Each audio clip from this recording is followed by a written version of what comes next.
Raiders have been a team with a purpose. Now there are 4 games left in the regular season, and the final push for the playoffs has begun. Veteran quarterback Jim Plunkett has been here before, and after winning 8 of their last 9, the Raiders are in the thick of the AFC race.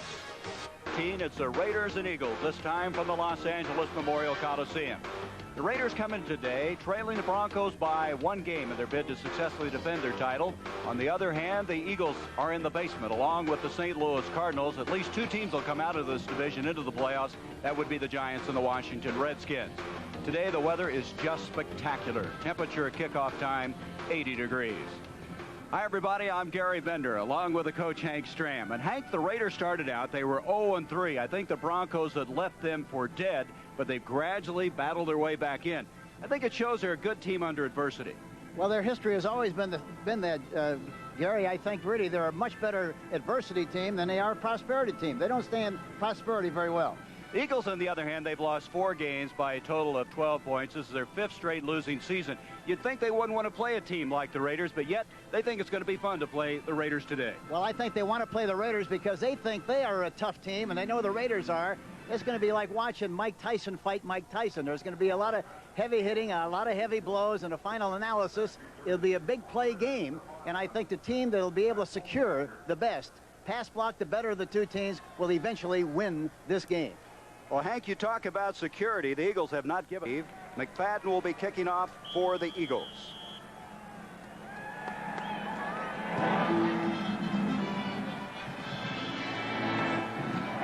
This is Fulton Walker, number 41, bringing it out to the 20 to the 25-yard line, and Los Angeles will set it up there. The Raiders directed by the 38-year veteran Jim Plunkett, who in 5 days will be 39, the oldest quarterback in the NFL. And this is what he will face defensively. Reggie White, he is a force in the league at that defensive end spot. The linebacking Gary Cobb, who played here in the Coliseum for the Trojans of USC. And Roynell Young, in the estimation of Buddy Ryan, the best he's been around in his years in the NFL. Been playing superbly. Just short of the 25, that's where Plunkett and the Raiders will set it up. In motion goes Barksdale. They're going to give to Marcus Allen, and Allen will get to the 28-yard line, a pickup of 3. It'll be 2nd and 7. The Raider offense, well, Allen is feeling the best he's felt in a long time. He's been plagued by ankle problems for 2 months. And up front, Don Mosbar, watch him. They think he's the best center in the NFL right now. And Todd Christensen, with 4 catches today, would have 80 for the year. That would be the 4th straight year he's had 80 or more receptions in a season. Right off the bat, you can tell how much they respect that middle of the Raider line. Reggie White is playing on the nose of the center instead of the left end position. Now he's back out at left end. He was on the nose on the first play. He'll be moving around, and moving around is Marcus Allen, but he's tripped up. Excellent job by the middle linebacker, Mike Reichenbach. Reichenbach 55 over to make the stop. It'll bring up 3rd down now. 7 yards to go for Los Angeles. Hank, despite the fact this team has been losing, they're 3-9. Their defense has played tough, especially the last 6 weeks. Yeah, they have a very tough, aggressive philosophy, the same one that, you know, Buddy used with the Chicago Bears. And I guarantee you, everybody that plays them have a lot of respect for the way they're playing defensively. They're getting better offensively, but this is a young team they'll have to contend with in the future. Buddy Ryan's team now has the Raiders to a 3rd and 7. In motion comes Barksdale. Plunkett. Protection is there. A flag on the play.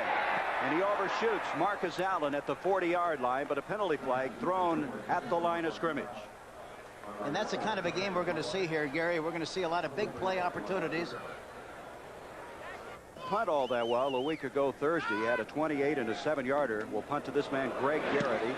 The veteran hit it, but not exceptionally well. Garrity having some traffic and trouble, comes up with it. There's a penalty flag thrown. Garrity had people flying by him. Good concentration on his part after a 35-yard punt. You know, you mentioned Ray Guy. I don't think he's kicking quite as aggressively as he used to in the past. I don't think he's bringing his leg up nearly as high as he used to. He used to come way up above his head. It still comes up high, but not as high as it used to be, and I think really that's the difference. That time, of course, he didn't have much of a chance. Number 33. For the first time, and here's an exciting player. Randall Cunningham, 2nd-year man out of University of Nevada, Las Vegas. Sends in motion. The tight end Spagnola, junior Toddle Atasi, starting in place of the rookie Keith Byers, picks up a yard, and that's all. Let's look now at the Raiders defensively. Howie Long is back after a 2-game absence, and they are concerned where he lines up. He'll move all along that defensive line. Jerry Robinson playing against his former teammates, traded a year ago to the Raiders from Philadelphia.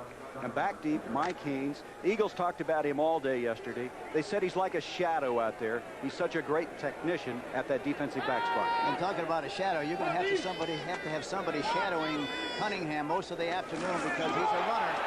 Problems with the snap. Cunningham has to get on top of it. He and Matt Darwin, one of the many young players up front in this offensive line, not making the connection. Let's look at the rest of this Eagle offense. We mentioned Darwin. He's a rookie. Baker is the only veteran up front, the only guy that started every game at an offensive line spot. 3rd down 10 for the Eagles. Cunningham, the blitz. He is buried. That's Jeff Barnes, 56. And that is the lack of protection security, coach, you were talking about. That's right. And that time Howie Long was lined up on the nose of the center, and they think they can do some business against Darwin, their center. And he got good penetration, too, talking about Howie Long, number 75. And their defense takes on a different personality completely when he's in the game. Plus the fact they use him at left end, left tackle, and nose man. He plays all 5 positions at different times during the course of the game. Coach, they did some business there. Fulton Walker will go back to receive the punt from John Telchik. Walker, who for so many years did an outstanding job for Don Shula and the Miami Dolphins. Not an exceptionally high kick. To the 30-yard line comes Walker. 35, 40, 45, 50. He's to the 40 of the Eagles. The 30. He may go all the way. School is out. Down. Fulton Walker.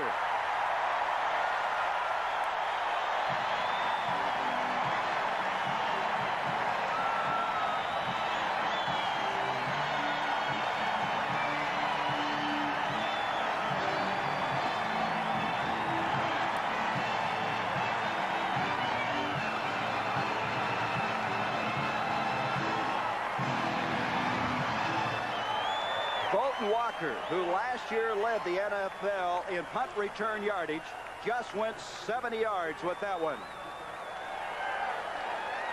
We welcome those of you who have been watching the Vikings and Tampa Bay Buccaneers.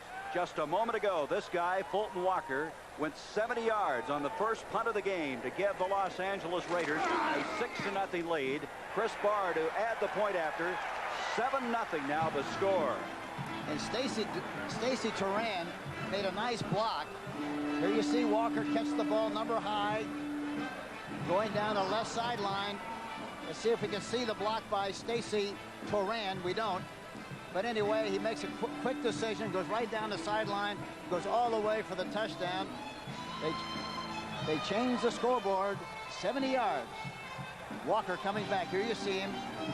There you see a block by, there you saw it on the left corner of your picture, Stacy Turan making a key block. But here's Fulton Walker coming down the sideline with the ball in the wrong arm. But it doesn't make any difference. It's good for distance. I was going to say, they're going to give him 6 points anyway, right? That's right. Doesn't matter. You know what was interesting about that play, Coach, was it was a low kick, and it gave Walker time to get up the field. It was on a trolley line, no question about it. It was a low kick, a frozen rope, and anytime you get one like that, you've always got a chance to get back there and make a big play, and they certainly took advantage of the situation there. Well, Buddy Ryan says every week we have found a different way to lose, and I'm sure he didn't like what just developed in front of him. That is the longest return by a Raider since '84, when Cleo Montgomery went 69 yards in a punt return against the Detroit Lions. So 7-0. And Hank, when you're not winning, when you're 3-9, you've lost 4 in a row by a total of 12. You don't need this kind of adversity early. Well, no, and it's tough to play catch-up football against a team like the Raiders because they're so good defensively. They slacked a little bit without Howie Long, but he's back in the lineup. It'll be interesting to see what happens from here on in the rest of the afternoon. But they put a lot of pressure on you. Kicking off is Barr. Catalatasi will be bringing it out for the Eagles. He'll get to the 18-yard line, and that's all. And so Philadelphia will have the football for the second time. The excitement of a professional athlete. He talked really like a young high school kid playing in the first big game. He is a scary football player. He can cause a lot of problems. But right now his team trailing 7-0. Cunningham trying to get something started. Tries to hit Kenny Jackson. And at the 30-yard line, it's incomplete because Lester Hayes, who is as physical as any cornerback in the NFL, over there and made sure that connection was not made. He loves the challenge of one-on-one, bump and run defense. Lester Hayes, number 37. And he said yesterday at practice, he said, you know, trying to get a shot at a receiver coming off the line of scrimmage, I try to hit him with a good shot on his left arm with my right hand, and then watch his eyes and watch his hands as far as coverage is concerned. You can see his next interception will tie Willie Brown, the Hall of Famer. This time, nothing developing. Tatalotasi was swarmed for a loss inside the 15-yard line. Great reaction by Bill Pickell, the nose guard. And Hank, you said it very well. They just come after you, especially when they get a lead. Oh, they really do, and they're so aggressive, and a lot of people say they intimidate you, and they do a lot of teams. The one thing that Buddy Ryan felt coming into the game, I just want this young team to be tough and stand up and fight them. What happens, you know, we naturally want to win the game, but we want to fight them and react to the fight, and it's going to be interesting to see how they respond to that challenge this afternoon physically. Right now, they're on the ropes a little bit. Third down coming up, long yardage, 3rd and 13. Cunningham with good protection, excellent protection. Up the field, and the catch is almost made by Jackson. Lester Hayes is there again. Twice now, Hayes has been on top of Jackson, that time preventing a long completion from Cunningham to Jackson. Here's Jackson coming off the line of scrimmage, 81. He doesn't get a bump. Lester Hayes is just running with him.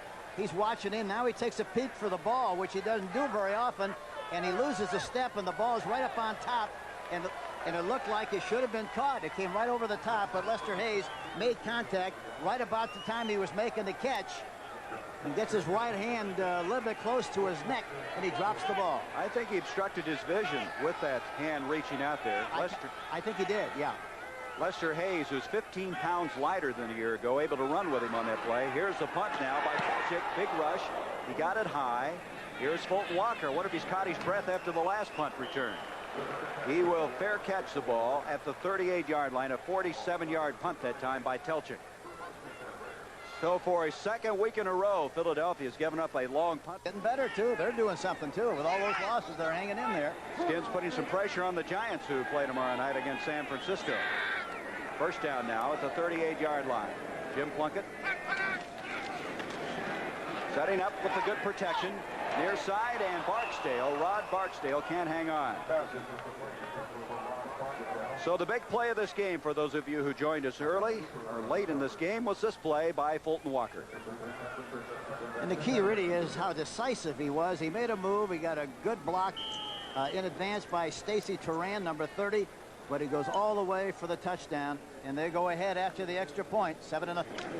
Longest Raider return since 1984. And there he is, Fulton Walker, out of West Virginia. Standing punt returner for the Dolphins, and now for the Raiders.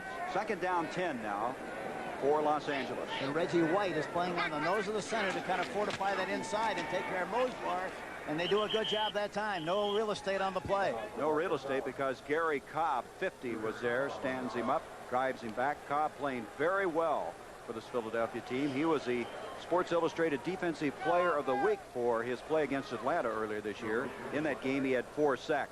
Looking at his arms, Hank, use one of your expressions, looks like he has helium in those arms. Yeah, either that or he looks like his legs are hanging out of his sleeves. He was pumped up. He was a weightlifter of the year 3 different times when he was at the Detroit Lions. He said he went over to the filling station the other day, got a valve sewn on him, and pumped him up a little bit. Third down now. 10 yards to go. Plunkett going to go down. Good pressure put on. And they're going to be blown dead. The ball getting loose at the 30-yard line. That was Reggie White, the man that the Raiders were so concerned about. White with 8 sacks coming into this game. You know, they talk about Howie Long. They think this is the next Howie Long in Reggie White season. So it brings up a 4th down. Ray Guy will punt for the second time. 9:31 to go in this first quarter. 7-0 Los Angeles. This time, Guy hits it high. Greg Garrity at the 27. And he does a very good job across the 40 to the 43-yard line before Lyndon King, the former San Diego Charger, over to make the stop. 44-yard punt, an 18-yard return, and the Eagles will have it for the third. They're now going to 7-6 with that victory. First down now. And they're going to bump and run on the outside. No, they're going to run the ball instead. Well, they're going to try to run it. Let's put it that way. Yeah, they ran the counter play that time with the off guard and off tackle pulling on the play. They got penetration, and that's the one thing that kills that play is penetration. The Raiders got penetration that time, and for that reason lost some yardage on the play. But I think, Gary, that any time you have bump and run, meaning that the outside receivers are covered on the line of scrimmage, you've got to take a chance of going up on top for the big play. You might make the reception, plus the fact that you might get pass interference, but you got to take advantage of the big play opportunities. They didn't on the last play. That was Millen and Jerry Robinson who stuffed it for a yard loss. Second down, 11. Here's Cunningham. The protection is there. A bullet. It's caught, but they're not going to make very much yardage on that one. Latasi made the catch, but instantly going over there was Jerry Robinson as the Raiders sniffing that one out very well. And boy, that ball was thrown hard that time. It's, I think, a remarkable Latasi was able to hang on to it. Yeah, I think that's true. And plus the fact that I think Latasi that time was running an option pattern, meaning that he has the option of going outside or inside on the linebacker. In this particular case, Jerry Robinson, number 57. But the ball was thrown right on the money, and he didn't have a chance to do much at all except protect himself and catch it. Third down now, 10 yards to go. Two wideouts to the near side. Jackson along with Mike Quick. That's Quick, 82 in motion. Cunningham's in trouble, and he knew it. Howie Long was there. Also getting there was Stacy Toran, the strong safety. That's the second sack now by the Raiders. They go after you aggressively, and with the offensive line, with the offense having 73 sacks, look at this. Look at the blitz. Howie Long coming from the outside, and of course Stacy Toran, number 30, coming up the middle from the safety blitz. But we talked about security being the key, and there's a great illustration of you can get people open, but the problem is get the ball downfield because they rush the passer so well. Cunningham had been sacked 46 times coming to this game, and he kind of expected that one, didn't he? Kind of curled up in the fetal position before they got there. You get sacked that many times, it has an impact on you. Telchik to Fulton Walker. And Walker will bring it out to the 23, and another penalty flag.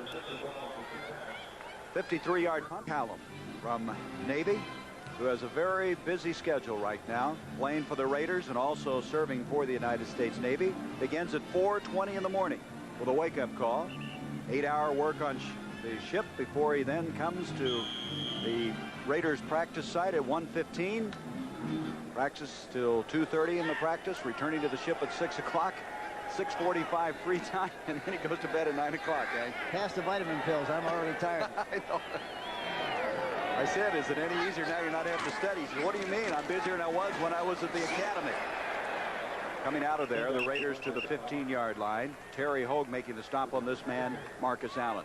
Marcus has really struggled this year. He's had the ankle injury, made the big touchdown run in overtime a week ago Thursday, but said that this is the best the ankle has felt since he injured. And he's such a big play guy. You know, you talk about big plays and big games, and he lights up like a Christmas tree. Just watching him and listening to him talk about the situation, he's very enjoyable, and you know he's a big league guy and a big league player, which is obvious because he really comes up and makes things happen when they have to. His numbers obviously down from a year ago when he led the NFL in rushing, was the NFL's MVP. Second down now. Plunkett scrambling up, and that one was almost 6 points. Seth Joyner, number 59, the rookie out of the University of Texas, El Paso, and he had an easy 6 if he could have held on. There was nobody between him and the goal line. And that's the way they have to play this game. They have to take advantage of big opportunities. Look at the pressure.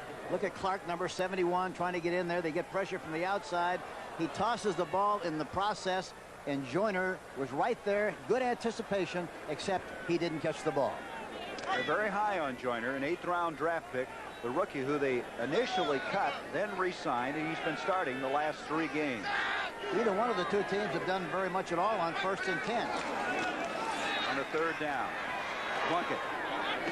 Wide open is Marcus Allen. He's still on his feet across the 30 for a first down to the 32-yard line. Evan Cooper, 21, eventually made the stop, a 17-yard gain, and that shows you how tough Allen is in the open field. Well, he has such awareness. You see, great anticipation. He made the catch, and in spite of that, most receivers would have been happy to make the catch and go down, but he had the presence. Watch him come out of the backfield, number 32, which is something he does so well. Goes inside of the linebacker, Joyner, who was blitzing, breaks out into the flat. And watch the hit here. Bernard Wilson goes right over the top. He ducks. takes the ball upfield and picks up another 9 or 10 yards on the play. But Evan Cooper, 21, finally made the tackle. Hank, I don't think it's going to stand. We have a discussion going on. There was a penalty flag, and the big meeting now at the 25-yard line. They would have a first down at the 32 if this stands. Some confusion out there. The flag was apparently very late.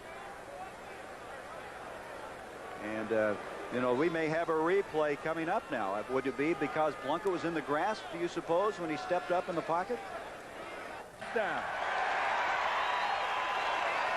So the decision stands to the 32-yard line. Buddy Ryan, he's fun to talk to. You know, he has a very strong philosophy, and he doesn't care what anybody thinks about what he's doing. He's going to do it his way.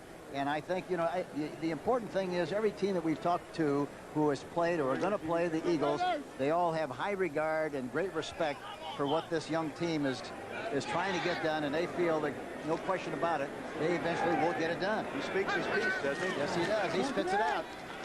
On first down, Plunkett to throw, and down he goes again. Second sack. This is by Ken Clark, 71, who went flying by him. Not. Anyway, that was the controversy, not whether Plunkett was in the grass. Offense, number 70. Penalty is declined. Second down. That is Henry Lawrence, number 70, guilty of holding. Interesting thing, talking about the Raiders with Al Davis and Al Locasell and their fine staff. You know, the one thing I asked about their offensive linemen, and their personality has always been the same. They get a big offensive lineman, they say, listen, number one, we want you to be able to pass block, and number two, just control the guy over you. Whatever else we get out of you is a bonus. Second down and 18. Marcus Allen trying to get some of it back, and he got back to the line of scrimmage, and that's all.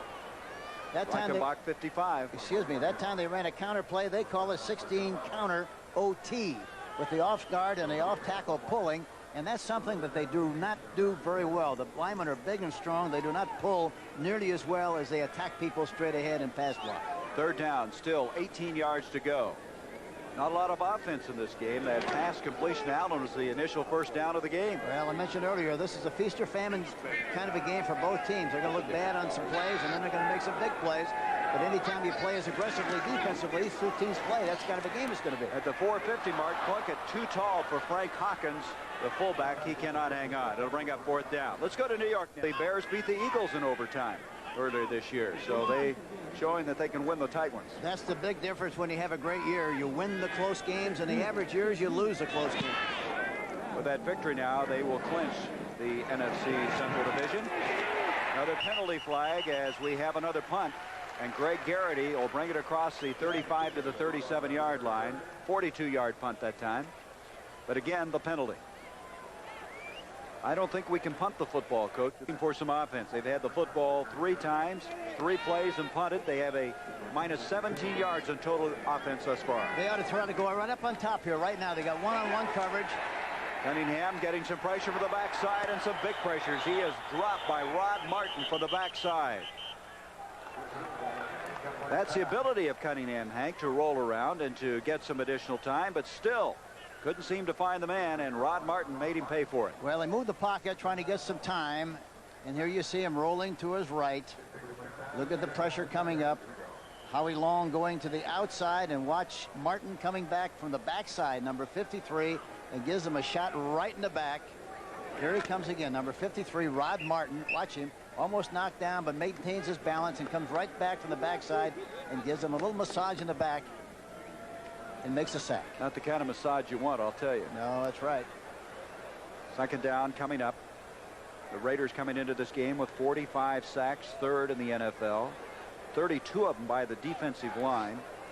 They had 4 in that last game against San Diego, and we're having another replay.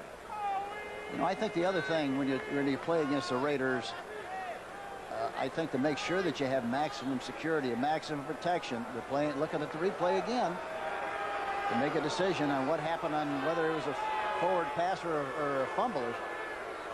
Jim Gardy is the official in charge of the replay.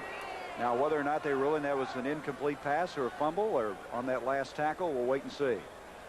After review, the play stands as called. Second down.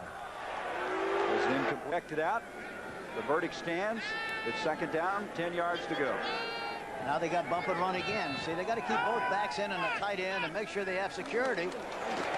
Cunningham with a little There he security, goes. and he's got it over the top. Mike Quick has got it. Quick to the 5. He is going to take it in, but there's a penalty flag. Howie Long, number 75, was offside on the play.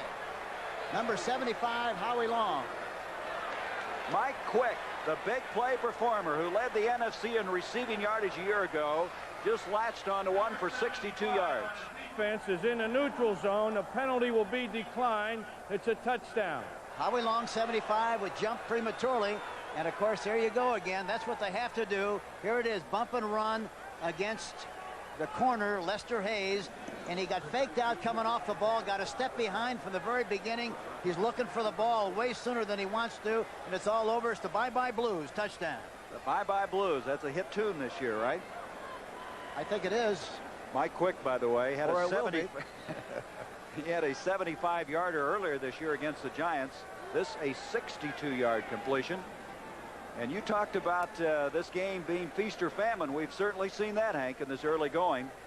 70-yard punt return and now a 62-yard pass reception. That's what it's going to be. And there again, he had protection that time. And again, as I mentioned earlier, you know, as long as you got two outside receivers, one-on-one, bump and run, you might as well keep everybody else in to make sure you get a chance to throw the home run. They did that time, and they got a touchdown, a beautiful 62-yard touchdown run catch by Mike Quick, number 82. Two-play drive. It took 16 seconds.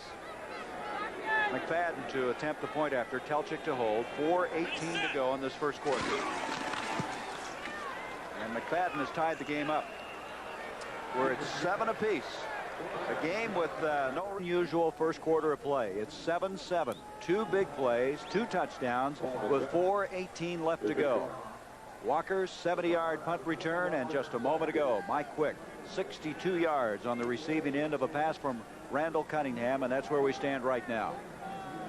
Coach, you had this one nailed. Security, feast or famine, big plays, and it's all happened here in the first quarter. Well, it's going to continue to be that kind of a game now, especially with the Eagles getting a little confidence in what they were trying to get done. It'll be interesting from here on in. Devon Adams going to bring it out for the Raiders to the 30. Well, let's go back for some of you who joined. It is. He was playing outside of Quick on the bump and run, which means he should have had help on the inside, but there was nobody there. That was their initial first down of the game, too. Here is Allen. Can't locate that pass, and it goes incomplete. So 7-7. That's where we stand right now. Season. Yeah, and he said the great thing about the running, he said it helps his agility a great deal, and he's able to move from side to side. He doesn't want to run, but he just wants to get away from some of the pressure. So far, he hasn't been able to do that very well. He's 1 of 6 in passing for 16 yards, and Allen is not finding any running room as well because Reggie White was there, number 92. Well, we talked about the NFC, but the AFC picture, you can see now how jammed up it is. New England, Denver, of course, playing right now at this moment against Cincinnati. Very big game as far as the AFC playoff picture is concerned. The Jets losing again today to the Rams. And the Raiders and Cleveland, of course, right now even with Cincinnati. So it's very close to call. No, nothing happening yet to have a determination who's going where. Yeah, it's really a jump ball situation. Third down now, 10 yards to go. Plunkett over the middle. Allen can't get there and almost intercepted. Terry Hogue, number 34, almost came up with it. And Plunkett has really been off target thus far. I think maybe he was a little surprised that he had that much time. And usually he doesn't miss that kind of a play. Look at Reggie White on the nose of the center going to the outside where it opens up the middle. And I think what he's trying to do is he's trying to drop the ball over the top of the linebacker, or in that particular case, I think it was Andre Waters, a strong safety, and threw it up there a little bit too high and too long. So the Eagles are going to get the football. Coming in will be Ray Guy to punt. 3:18 to go in this first quarter. 7-all. And Cleveland, by the way, defeated Houston today. And that was an overtime game. So 2 overtime games today. The Bears winning theirs in overtime. Here's Garrity back. Garrity doesn't have great speed. He doesn't have 4.4 speed, but he's got 4.4 hands. He catches the ball really well. Former Penn State standout who played on that national championship team. Up to the 30. Leads his way to the 35. 40. Look out. Here he goes. There's nobody that can catch him. Garrity is going to take it all the way for the touchdown. 76 yards. You know what's great about him? He's got great eyes. I started to touch on that. He doesn't have blazing speed. He's got quickness. He's got great hands and good eyes. And that time he ran right through the revolving door and came out the other end and went all the way for the touchdown. Beautiful run by Garrity. Took over that responsibility. He had a game ball against Atlanta when he caught a couple of passes for 40 yards, and now we're going to have a block point after attempt.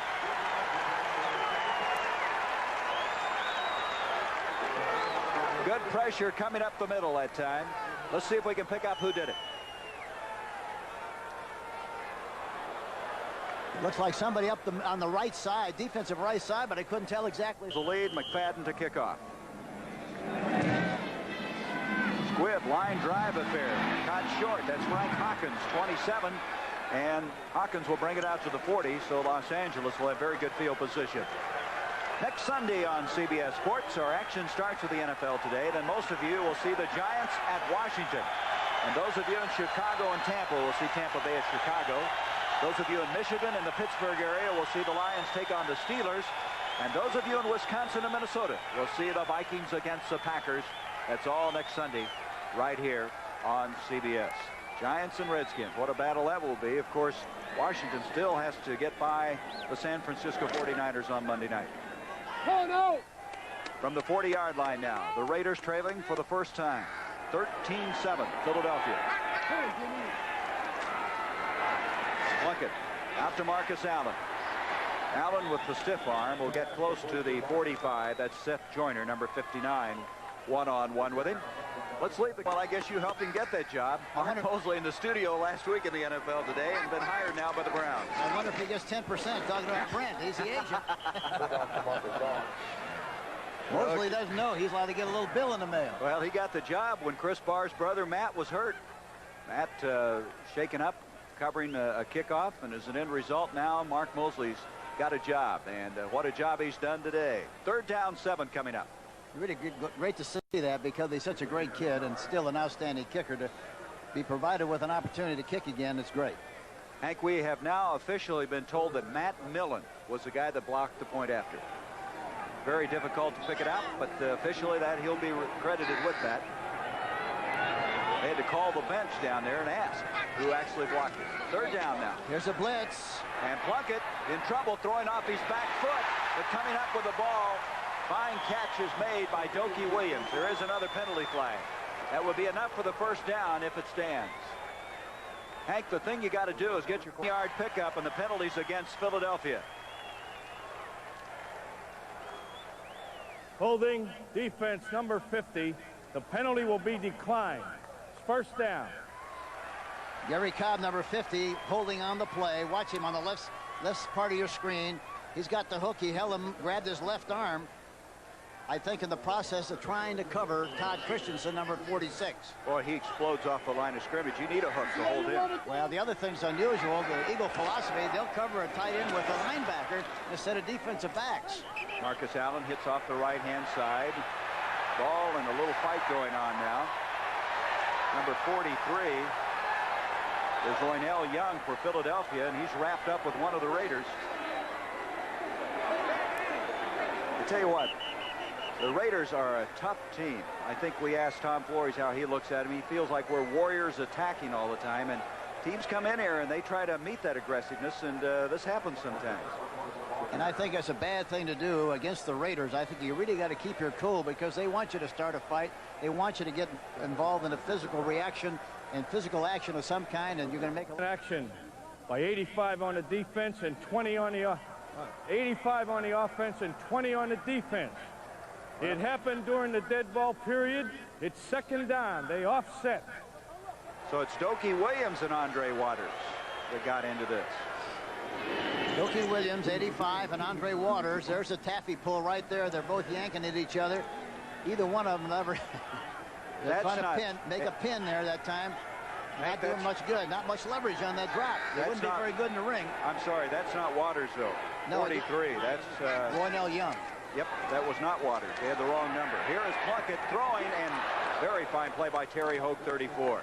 There's quite a story, Terry Hogue breaking that up. The Saints let him go. They put him on waivers, He was the finest defensive back that Georgia ever had as far as Coach Vince Dooley. Very good players for the New Orleans Saints, and they got him for zip. So Hogue, a sure tackler. In fact, the Raiders pointed out that was the thing that impressed him the most about him. Broke that one up, and it brings up a third down.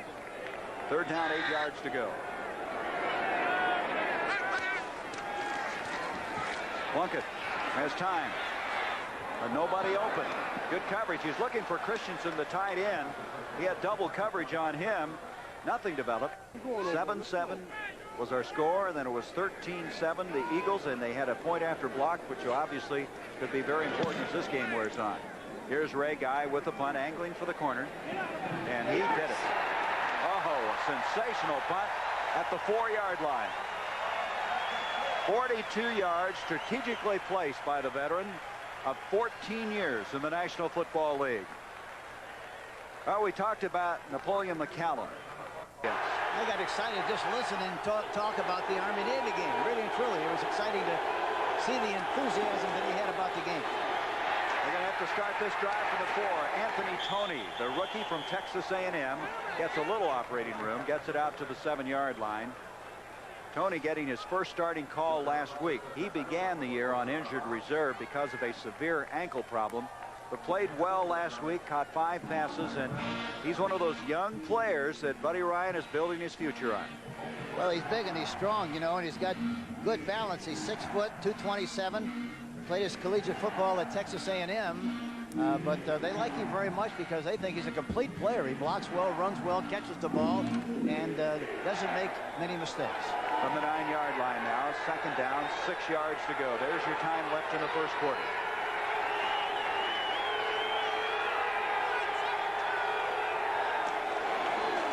Cunningham and miscommunications there.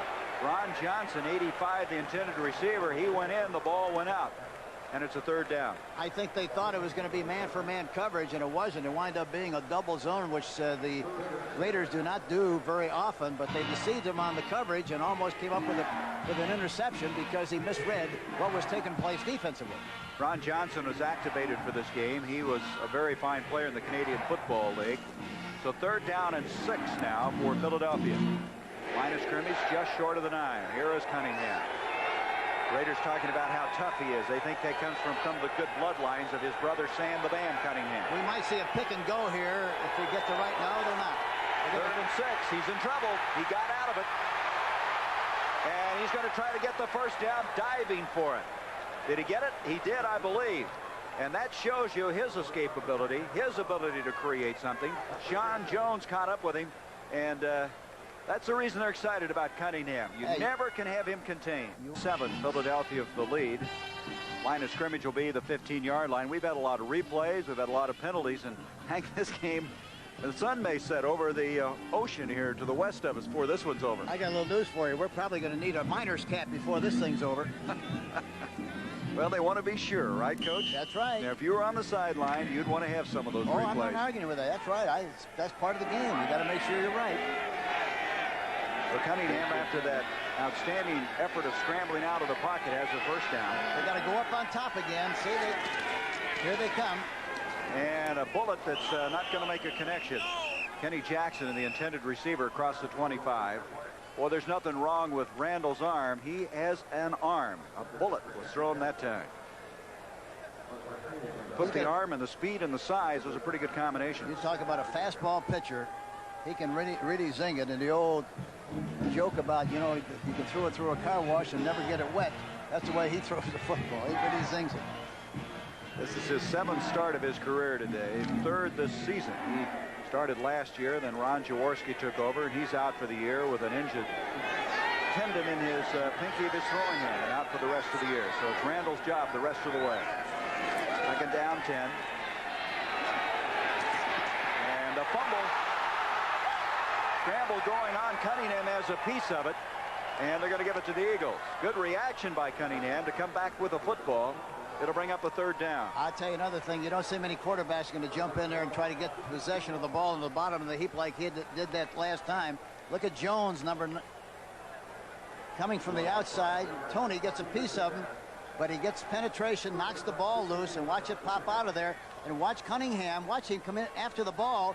and grabs it and snares it and grabs it, maintains control of it. Nothing wrong with his courage. That's right. 3rd and 15 now from the 10-yard line, where they're still backed up in a very difficult situation. I think the other thing they have to do, they have to change the rhythm of the count often enough and go on quick counts so they can't keep changing the coverage. Broken up. Interior of the line. That big line up front. Bill Pickell, I believe. He is 6'5". Sean Jones is 6'7", and Howie Long 6'5", and they get the hands up.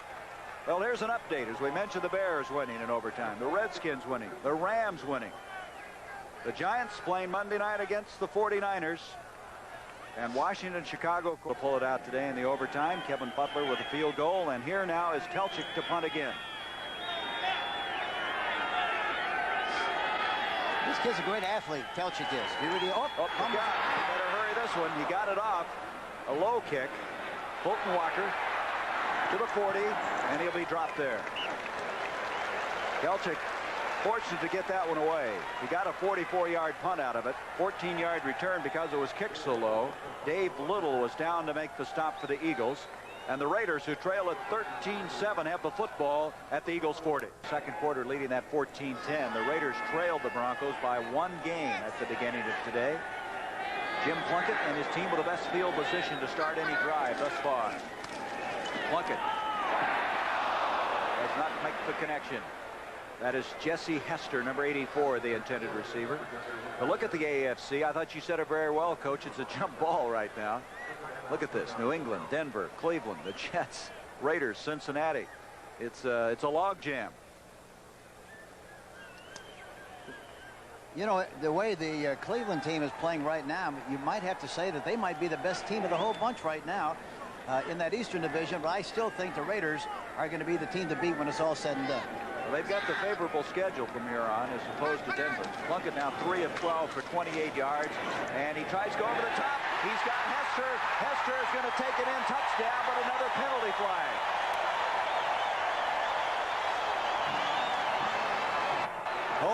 Holding against the Raiders. But there again, there's a great illustration. One big play, one big bomb. Looked like it was on Henry Lawrence, the right tackle, number 70, holding on the play. But it was a crossing pattern with Jesse Hester coming all the way across the field. And Roynell Young was covering on the play. And I think what happened, they got Roynell Young in the slot. He doesn't cover nearly as well. Holding, 1 for 1. Offense, number 70. 10 yards, second down. There's a second holding penalty for Lawrence. Watch Henry Lawrence, number 70. There you see, see him grab. Boy, he was in trouble, wasn't he? Yes, he was backpedaling. He was falling down. Hank, explain that a little more. Why would it be harder for Young to cover a man in the slot? Well, Young, see, when he's on a corner, he plays an inside position, so the receiver's only got one way to go. When he's in a slot formation, he's playing him in a position where he can go either right or left, and he had to chase him all the way across the field that time, and it's tough. There he Almost, but not quite. Marcus Allen, the intended receiver on that, and it's going to bring up, he came in here with 30 catches for the year, and Plunkett, who's had 1 touchdown call back by penalty, and now has had another pass drop, not getting the support he'd like to have. 3rd down, 20. Plunkett going deep again, and this time it's covered very well. Seal over there defending. 1 for 1 coverage. 4th down and 20. Guy to punt from the 35-yard line. Both teams now have had the big plays. And right now, the Eagles have the better of it. 13-7. Guy trying to punt it out of bounds again in the corner. And where are they going to mark this one? Still walking out to the 10, and he's done a good job on 2 occasions. You know, you wonder, people watching Guy kick, you wonder why a right-footed kicker would try to kick the ball out of bounds to his left. Obviously, the reason being that if he kicks the ball out of bounds to his left and it slides off the outside of his foot, it goes right down the middle of the field and there's no harm done. If he tries to kick it out of bounds on the right side and it slides off, it winds up being a bad kick. That's why they go left. Down pass. All began on a Fulton Walker return. Then they came back with a quick touchdown, and then Garrity from 76 yards. And that's where we stand right now after the last punt. Eagles trying to get some maneuvering ability coming out to the 10. Anthony Toney bringing it out to the 10-yard line. Here's the first score of the ball game. Fulton Walker. They had another one later then by Garrity. The looked almost like that one. See, I don't know why they don't go in a quick count before the defense changes and try to go up on top and try to lick that one-for-one coverage more than they have. Here they go. Here they go. 2nd and 5. Cunningham, and Haynes had inside coverage all the way. There's a penalty flag at the line of scrimmage. Haynes, who is such a technician, who seemingly just reads every move you're going to make, had that one covered all the way. Going to be holding against Philadelphia. This young line for Philadelphia, only one veteran up front. It's had so many different combinations due to injuries, due to changes that Buddy Ryan has made, and they have the dubious distinction of giving up an NFL record number of sacks. But Ryan feels that up front, those young guys are eventually going to get the job done. Believes in it strongly, and I think basically the players believe in it very strongly, and for that reason, it's going to go. Been a lot of adjusting going on, hasn't it, Hank? And it's going to be, in a final analysis, it's going to be a game of, you know, what kind of people do you get? People are the difference. 3rd and 6. Cunningham trying to pick up the first down, and that's Tony. I don't believe he got far enough the field to make it. He's going to be a yard short. Tony made the grab, but he's going to be a yard short of the first down. Good coverage that time by the Raiders. Robinson and Toran denying him the first down. You know, this is common, like playing an inter-squad game. Telchik, the punt from the goal line. It's not an exceptionally good punt, and it's not going to take an Eagle bounce.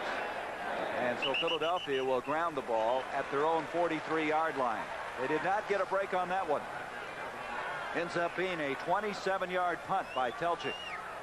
Security. Who can give their particular quarterback that security back there?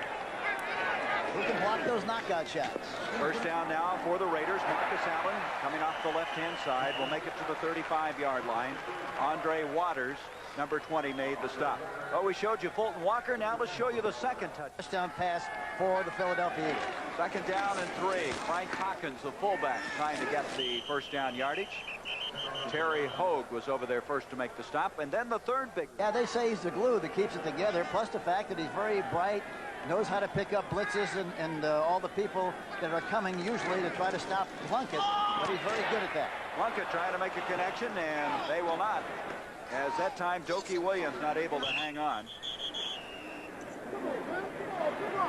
I think it'll be ruled incomplete. A battle going on. Now wait a minute, they are going to rule a completion and a fumble on that, Hank.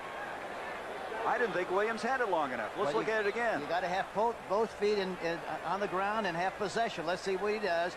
He stops in front of Roynell Young. The ball is thrown right at the number, and the ball, it was popped. He caught it, and it popped out of there, but after the ball was completed, evidently that's what they call. That's exactly what they call. And that's what should have been called. A good call on the part of the officials. So Dokie Williams, we can maybe pick up this side, how it was popped out of there. Yeah, watch it now. He comes right over the top. He's got very long arms, Roynell Young has, and he knocks the ball loose, but it was already caught. He had possession. He had possession, and both feet were. They're going to play it on the replay. Let's see what they decide happened. This is the 4th replay we've had in this first half. He set a record today for replays. What is a record, you know, for a game? I'm afraid to ask. Look at this, Atlanta beating up on Miami. Marcus Allen has the first down across the 20 to the 19-yard line. 10:20 left to go in this first half of play. A very peculiar game, but as Hank Stram called it, a game of big plays. A game which both teams trying to provide security for the quarterbacks and having a tough time doing that. Line of scrimmage now, the 19. Buddy Ryan deeply involved in the game because he calls the defenses. A lot of head coaches give that responsibility to their coordinators, but he calls the defensive plays. Plunkett on the first down. Looked like he wanted to run.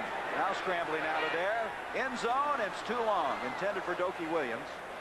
Now that is the thing that surprises people, Hank, is how well Plunkett can scramble around back there. And at this stage of his career, it's something that's difficult for him to do.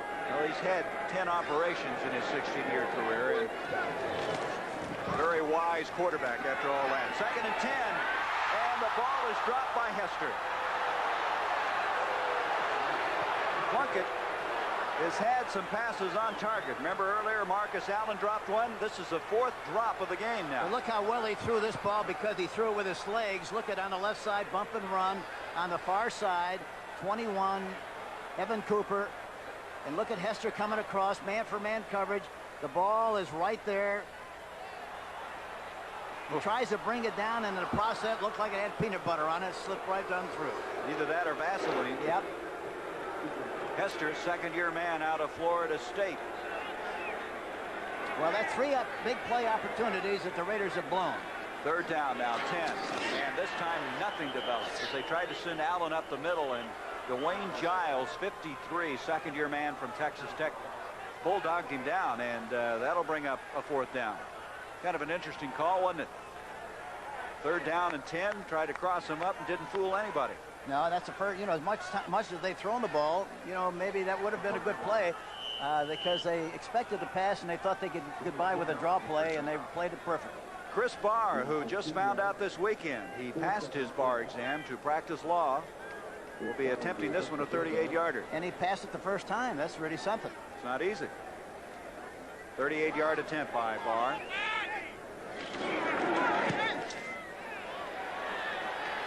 And the kick is good. And so the Raiders now climb within 3, 13-10. But some missed opportunities for Tom Flory's team.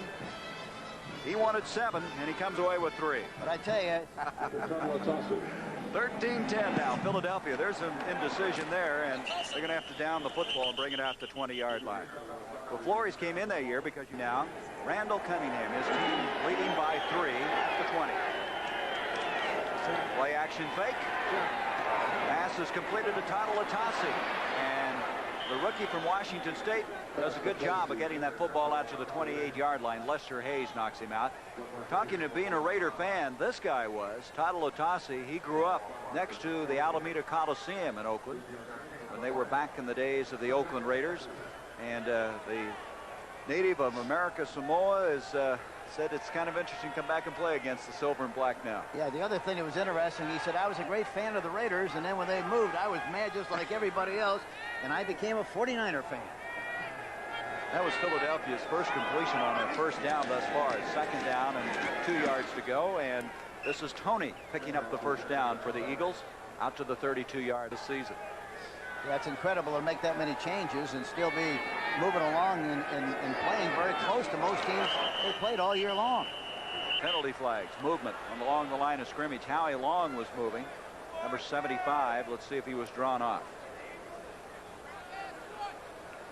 Encroachment, number 75 defense, 5 yards, 1st down. Howie Long, after the 2-game absence, trying to get his timing back. Well, that's the 2nd time he's done that. Number 75, the left end. Look at him coming off the ball prematurely, trying to get a jump, trying to get an advantage on the young tackle on the right side, Joe Conwell. You know what's interesting about him, Hank, talking to the Eagles, they want to know where he's lined up every play. That's how he affects the football game. Well, you know, and I asked him, you know, does it affect you to play so many different positions? He said, no, it really doesn't, because when I broke in, I had as a substitute for everybody, and so it really came in handy. It was a blessing in disguise. On a 1st and 5, Cunningham throwing. He's got the 1st down across the 50. That's Mike Quick on the receiving end, and they're in the Raider end of the field. That's a 15-yard. Lester Hayes says he's like he's taking a Vaseline shower because you come by and nobody can grab him. He just is so elusive. He's slippery. This time they try to cross him up, and Tony gets yardage, and he's very close to a 1st down across the 40 to the 39-yard line. And Tony now starting to find some running room. Good play calling now by the Eagles, mixing it up very well, and that is a 1st down. They're tackled, and Matt Darwin, the center, along with Tony. 1st down now at the 39. Well, they're leaning a little bit to left. See if they throw or run on the left side. Yeah, here they come. Having no chance. Excellent reaction that time, in particular by Reggie McKenzie, number 54. They're going to lose some yardage on that play. You know, talking to Cunningham the other day, he said that the first uniform he ever had was an Eagle uniform in the Pop Warner League. He always wore number 12 because he was a great, great fan of Joe Namath. And he even wore the same kind of a face mask as Joe, and he's been wearing the same colors, green and white, ever since. Quite a story. He is their quarterback of the future.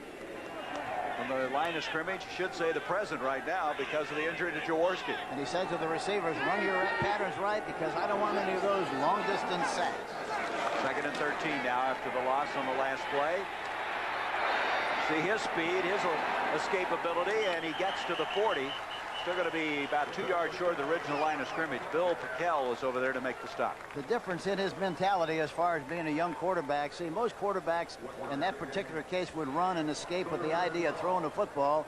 He still feels that if he has a chance and escapes, he's going to try to run and get the yardage. If he doesn't, then he's going to try to do the best he can throwing the football.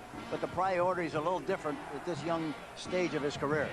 3rd down coming up, still 12 yards to go. I think, Hank, the thing you got to worry about is whether he gets so beat up early in his career that would discourage him. Thus far, he does not have that happening to him. Well, he's too young to know the difference right now. See, that's really what makes it so exciting. And that's why he's so great to watch. He's like going to the Golden Gloves and just seeing 2 amateurs fight it out. There's not. Team has respect for him. I think if he were a young coach, he could be a little bit more concerned. But at this stage, he doesn't care. He's going to do it his way. And if he doesn't make any difference anyhow, he won't be around. But he's going to do it his way to begin with. Boy, Cunningham in trouble. He's dancing around back there. He had absolutely no chance on a 3rd and 12. Howie Long getting penetration. Stacy Turan, the safety blitz. They got the penetration there. That's what it's all about. Penetration. Watch 75 coming into the picture. Stacy Turan, number 30, coming also in the picture. There you see it break down. And also a linebacker is blitzing on the play. I couldn't tell, for example, who it was. I think it was Jeff Barnes, number 56. Well, he had a hot foot there, didn't he? He jumped up in the air trying to get out of. They're going to have to circle the wagons. They have many plays like that. Need a trampoline back there. He had absolutely no chance. So on 3rd and 12, they send the whole team, and the sack now precipitates this punt by Telchik. Bolton Walker coming up, and he can't get to the football, and it's going to go out of bounds inside the 20-yard line. There's a penalty flag. Time a field goal by Chris Barr, and that's where we stand right now. Plunkett on 1st down, and a lot of congestion. Todd Christensen, I guess, digs it out. No, incomplete. A good picture of the grass here, the terrain here at the Coliseum. Talking to Alvin Dollars to put it in, but he wants the players to practice on the same kind of a facility they play on every Sunday. They don't miss anything, do they? No, they don't. 2nd down 10.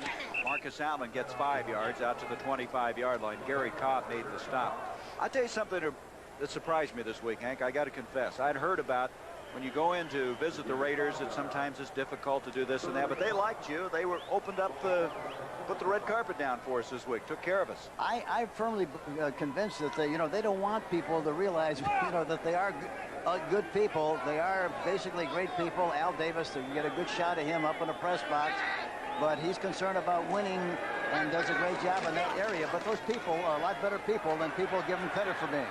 Plunkett with some pressure, wide open. The catch is made, and that's Hester. Hester to the 25 of Philadelphia.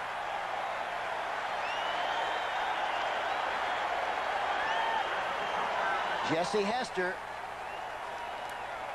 Evan Cooper, 21, covering on a play. He escapes a rush, and there you see Hester breaking to the outside. Evan Cooper, number 21, finally making the tackle, but he ran a kind of a post corner and licked him, got it and turned around, and a big play by Jesse Hester, number 84. That's another one of those long shots again. That's right. That's the way it's going to be all afternoon, I guarantee it. 50-yard completion, 2:39 left in the first half. Allen jumps into a slot position, and this one is almost picked off. Very close. The intended receiver, Hester, with Evan Cooper coming back, trying to come up with the interception. That pattern is against they're going to get their receivers hurt running on slant passes, and they do it very, very seldomly. Hester's not very big. He weighs 170 pounds, and Cooper out of Michigan put the hit on him. 2nd down 10. They got to get some of that tight end here sometime soon. There he is. And there he is. Coach, you called it. Todd Christensen.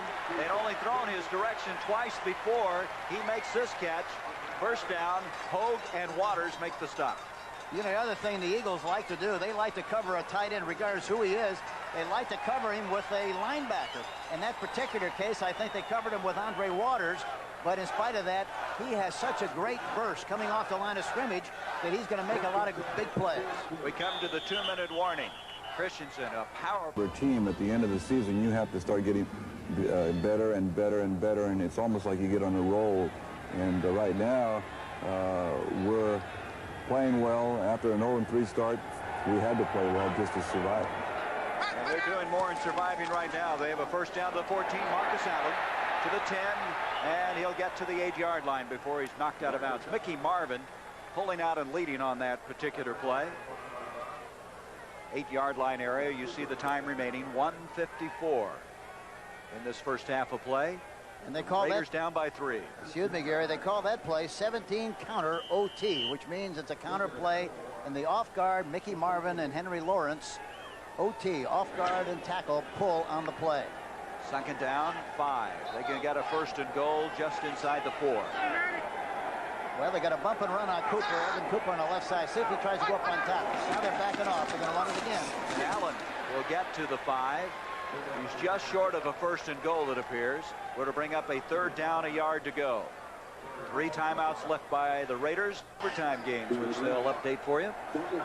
Here we go. Third down, a yard to go. See if they're kind of leaning left. See if they do something left. Now they're coming back over here with a man in motion. That's Hawkins in motion, and Allen straight ahead. It isn't easy as he goes inside the 5-yard line. Alonzo Johnson was first to make the stop for Philadelphia. I can't understand that. You know, Gary, they had a wing back on the left side. They had a definite advantage to the left side. They took the advantage away by bringing the guy in motion and tried to run up the middle with a little high diddle play, and now they're going to measure the play. The high deserve to win the game. Well, that's what they're going to do. Here they go. Fourth down. They virtually made nothing on that last play. Now they're leaning to the left side again without the wing back there. Let's see if they do business on the left side. Here they go. Here they go. Allen, and he's not going to get it. What a beautiful play that time. Seth Joyner, 59, the rookie, was waiting on him. And, Coach, that's got to give the Eagles a big lift. Boy, you talk about laying into bushes. Joyner was right there, got penetration going to the left side. See, the last time they had the wing back on that side, they had an advantage. Look at Joyner come across there, and from the backside. He said Joyner's a player, and he certainly proved his mettle there. First down now at the 5. You see the time remaining. Both teams with 2 timeouts remaining in this first down. Tony will try to get outside. Gets to the 8-yard line. Minute 4, and we have. I saw him practice a couple of weeks ago. I went to the University of Miami and went out to watch him practice. I guarantee you, he's everything everybody says he is. He's going to be terrific. Second down now, 7 for the Eagles, and a mishandled snap. Cunningham gets on it. That's twice that's happened, Hank, and I know you have no sympathy for that. You just can't explain why the center and the quarterback can't make an exchange. Well, you know what happened on the play? It was a reverse pivot, see, and I think anytime you reverse pivot, you want to get around there so quickly that sometimes you leave prematurely and you don't get. Well, he has that 4.5 speed, and he showed it there. Here we go now. Third down. Let's make it 7 yards to go. You see the time left. Oh, high snap. And Cunningham fakes it, trying to roll out of there with it. Look at this. This is a remarkable effort as Cunningham has a first down out to the 25. Van McElroy made the stop. Is that athleticism? Well, what happened was, really, that's spontaneity. See, he just blew the play. He's supposed to give it to the halfback, it looks like. And in the process, watch it. It was a high snap. He couldn't get it to him. And he had the presence to keep it, fake the pass, and then take off and run with the ball back to the inside. Look at the moves he makes. And finally tackled by Van McElroy, and it's a first down for the Eagles. You kind of liked that play, didn't you?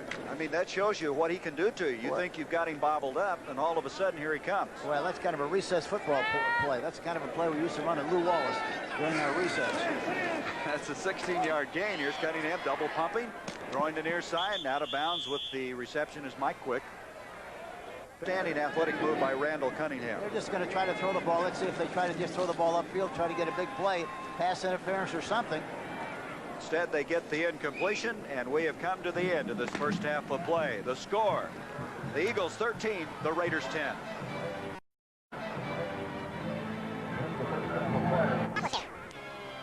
On the other hand, they're smiling about that. Yeah, that's right. On the other hand, the Broncos play Cincy today. They have Kansas City, Washington, and Seattle. So you'd figure the Raiders have the inside track right now to successfully defend their AFC West title. Todd Latasi will bring this one out for the Eagles. He fumbled it. The ball came flying out of there, and I think the Eagles have recovered. All of a sudden, the ball went one way, and Todd went the other, and Randall Cunningham takes a deep breath as their team will retain possession. Let's look at it again. Todd Latasi gets the kickoff return. Tony out in front. The ball just slides out of there. Nobody hits it. Looks like he's trying to tuck it away, and it slid right behind him. And it's finally recovered there by Alonzo Johnson, number 54. Johnson, the second-round draft pick out of the University of Florida. He played with Wilbert Marshall, the outstanding linebacker of the Bears. So they have it after a near miss at the 17-yard line. That's Kenny Jackson, 81 in motion. Cunningham to Todd Latasi. And Todd Latasi gets to the 19-yard line, and that's all. If you're not familiar with the running back situation, Keith Byers has been starting at that running back spot.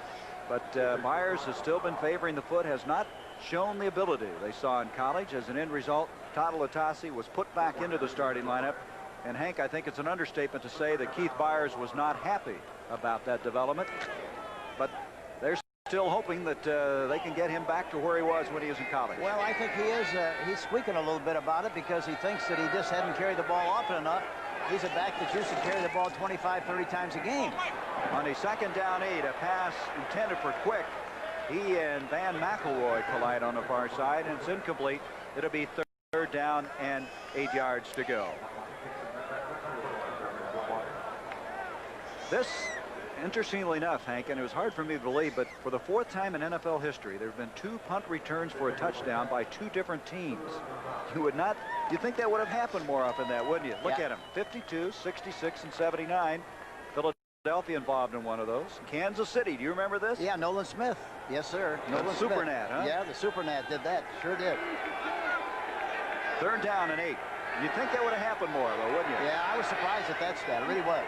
I really am. Cunningham in trouble. Down he goes. 5th sack of the game for the Raiders. Bill Pickel was there, the emerging superstar.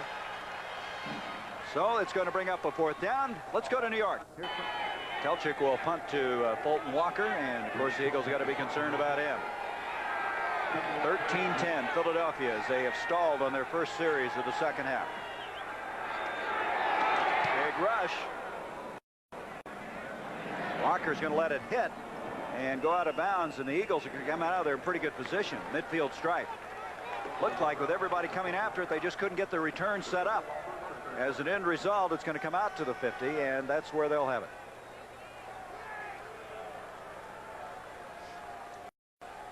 Jim Plunkett coming in.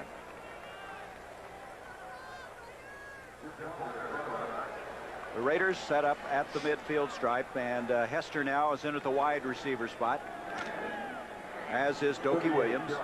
Hester comes to the near side of the field.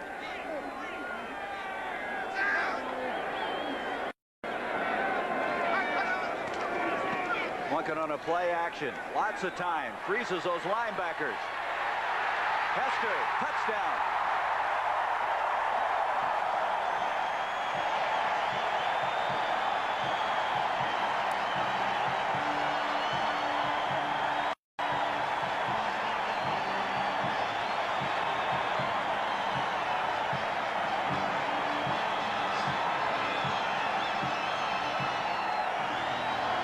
Hester with the touchdown catch of 49 yards. Look, they have a play action fake. It's not a very good one. It's a crossing pattern, and Hester comes all the way across from the left side right down the middle, licks Evan Cooper, number 21, makes the catch right over the shoulder, and a beautiful throw by Jim Plunkett.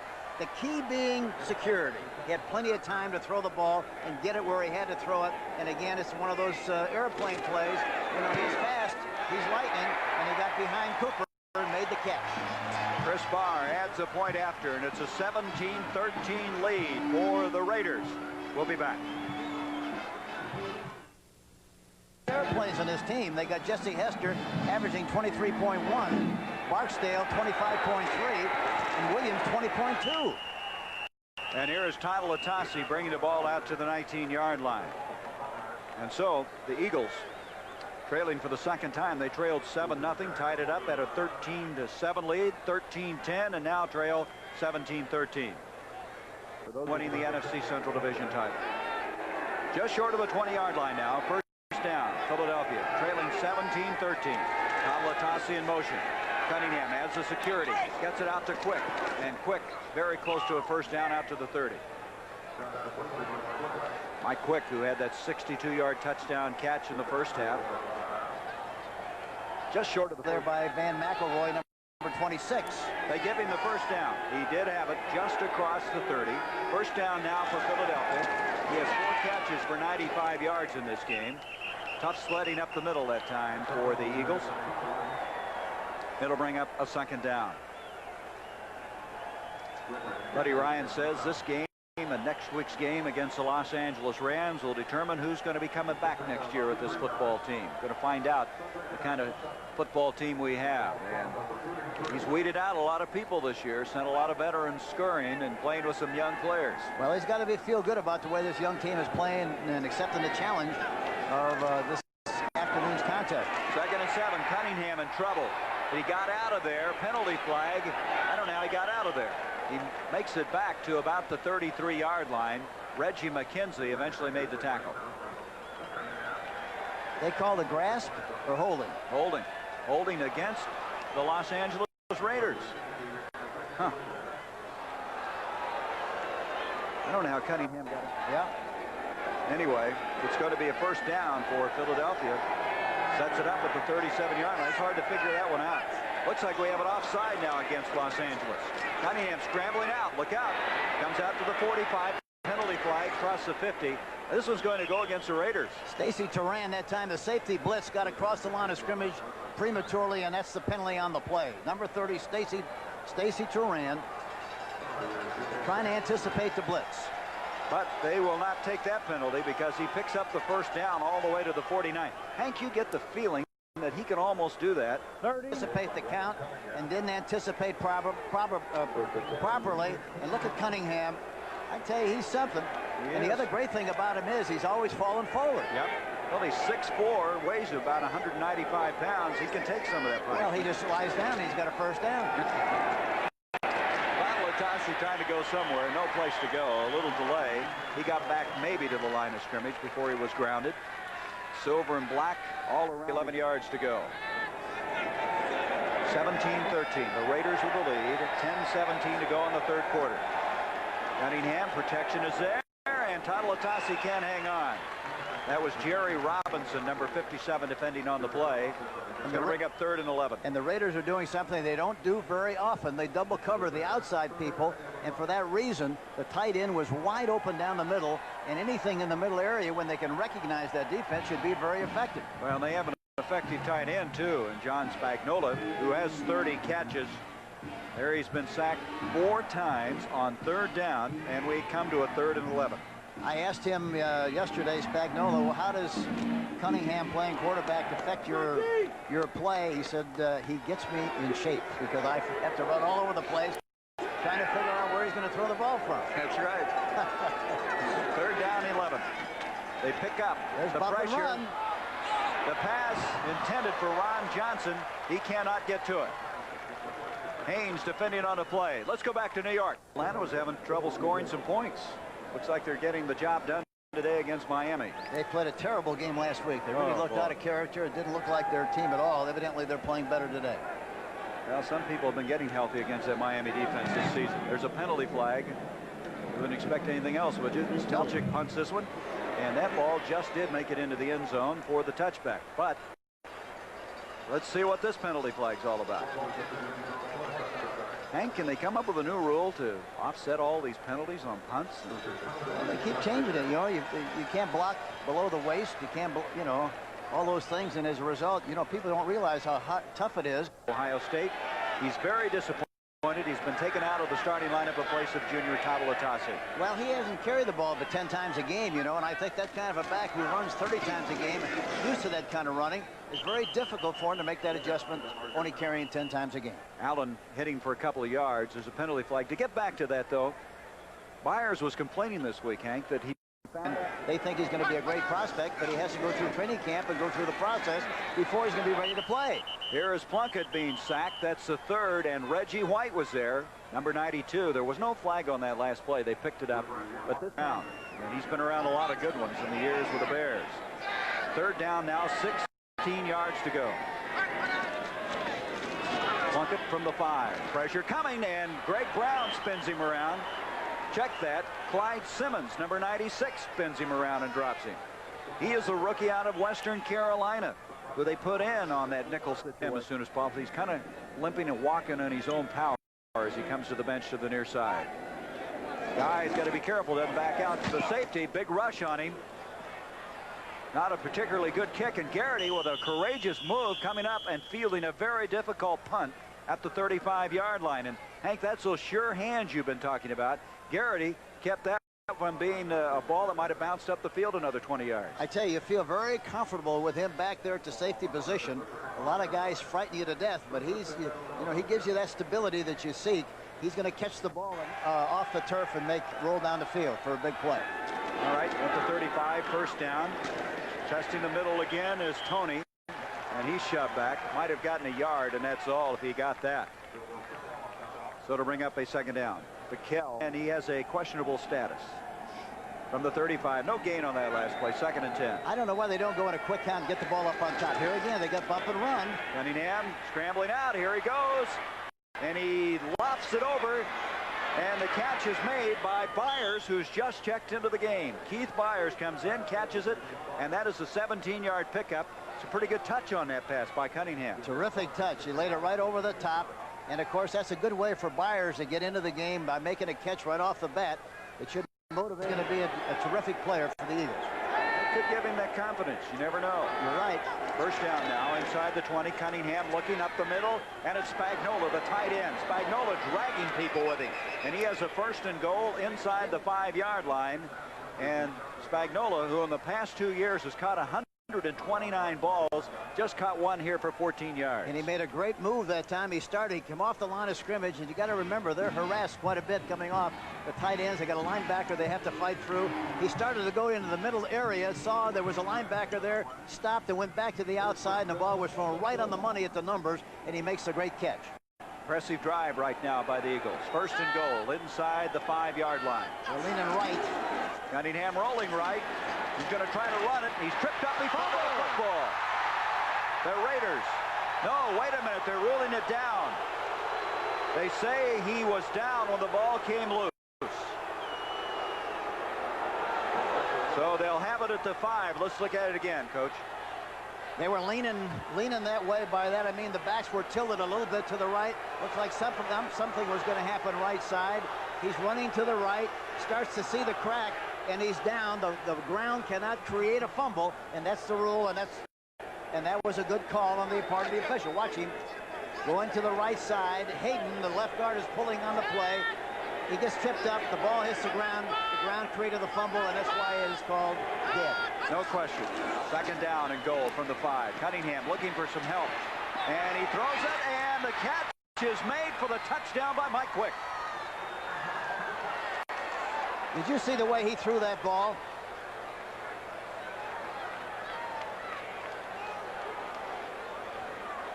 But you see how Quick came to the football, too. Yeah, but to watch the way he spread out going to his left, look at this.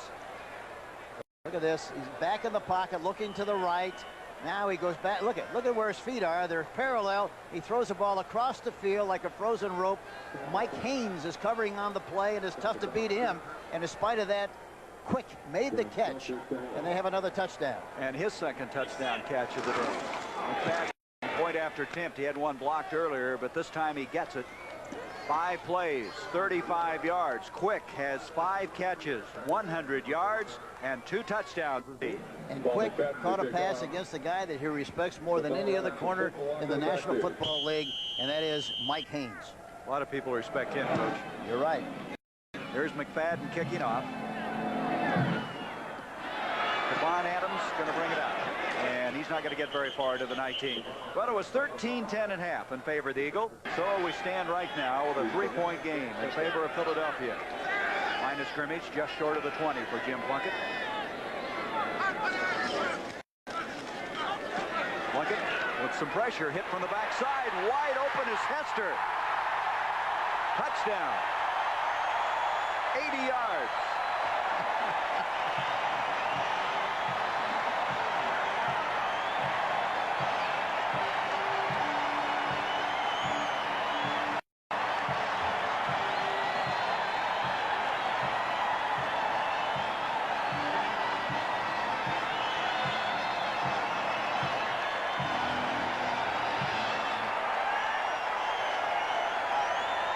Watch again, good pass protection this time. He throws the ball, he gets hit right at the time by Reggie White. He gets rid of the football, but look at this, right down the middle, nobody close.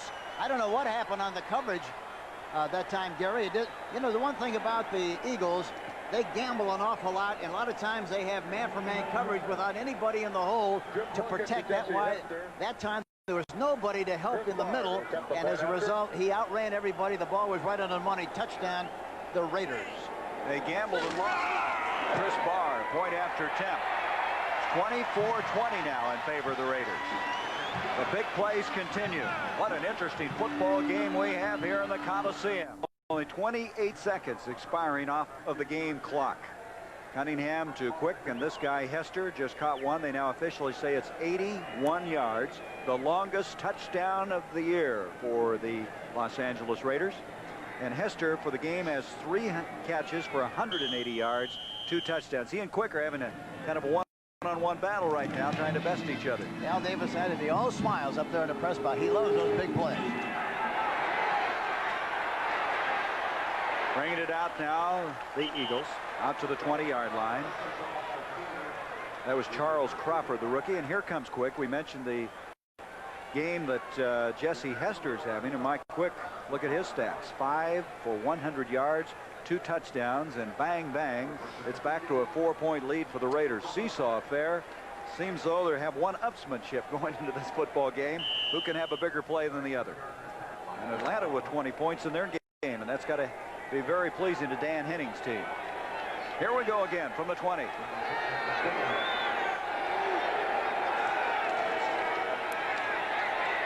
Cunningham scrambling out of there. Goes down. Doesn't get back to the original line of scrimmage. That'll be registered as a sack by Howie Long, the 6th sack of the day for the Raiders.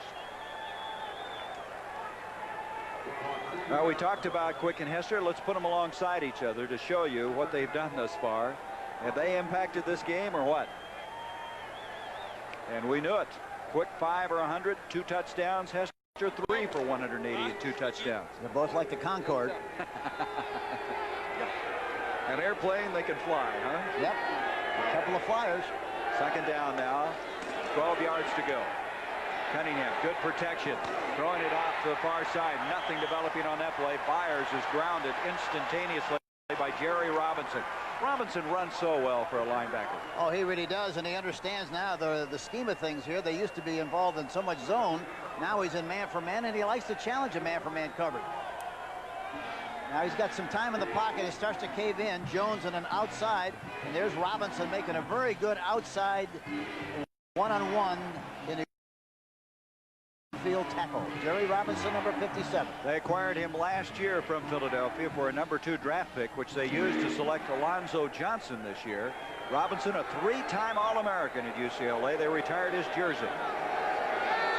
3rd down now, 13. 4-man line this time. Cunningham, he's got running room. Here he goes. 25 and hit hard. He lunged forward and it's going to be very close to see whether he got that first down. Greg Townsend hitting. He tried to stretch that 6'4" frame far enough up the field. I don't know if he got it or not. You know, they had a stunt on that time. Piquel was going to the outside. Stacy, look at this. Stacy Turan is blitzing on the play. But look at this. They're supposed to have a cop on him. Somebody locking in on him all the time. I don't know who the guy is or where he's been all afternoon, but he hasn't done a very good job. He takes off and runs and makes the necessary yardage. It's close to the first down.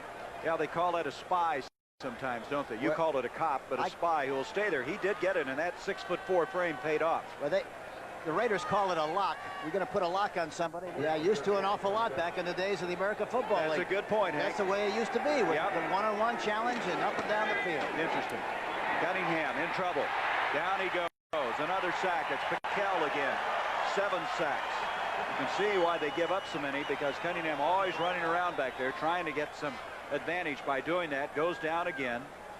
So you add, what, 7 onto the 45 they had coming into this game. They may have the NFL leadership after this day is over. They came in 3rd before the start of the day. 34 sacks in the last 4 games. That's the 80th sack of the year Philadelphia has given up. They're adding to their record. The old record was 70 for a season. That was set by the Atlanta Falcons. That was broken last week by this Philadelphia team. 2nd down, 18 yards to go. Cunningham, and you know what? The tight end Little did not see the football. Hanky was still making his move when the ball arrived. It didn't look like he got his head around quickly enough. The heaviest part of the body is the head, and if that doesn't come around, nothing comes around. Here you see it. He throws the ball right.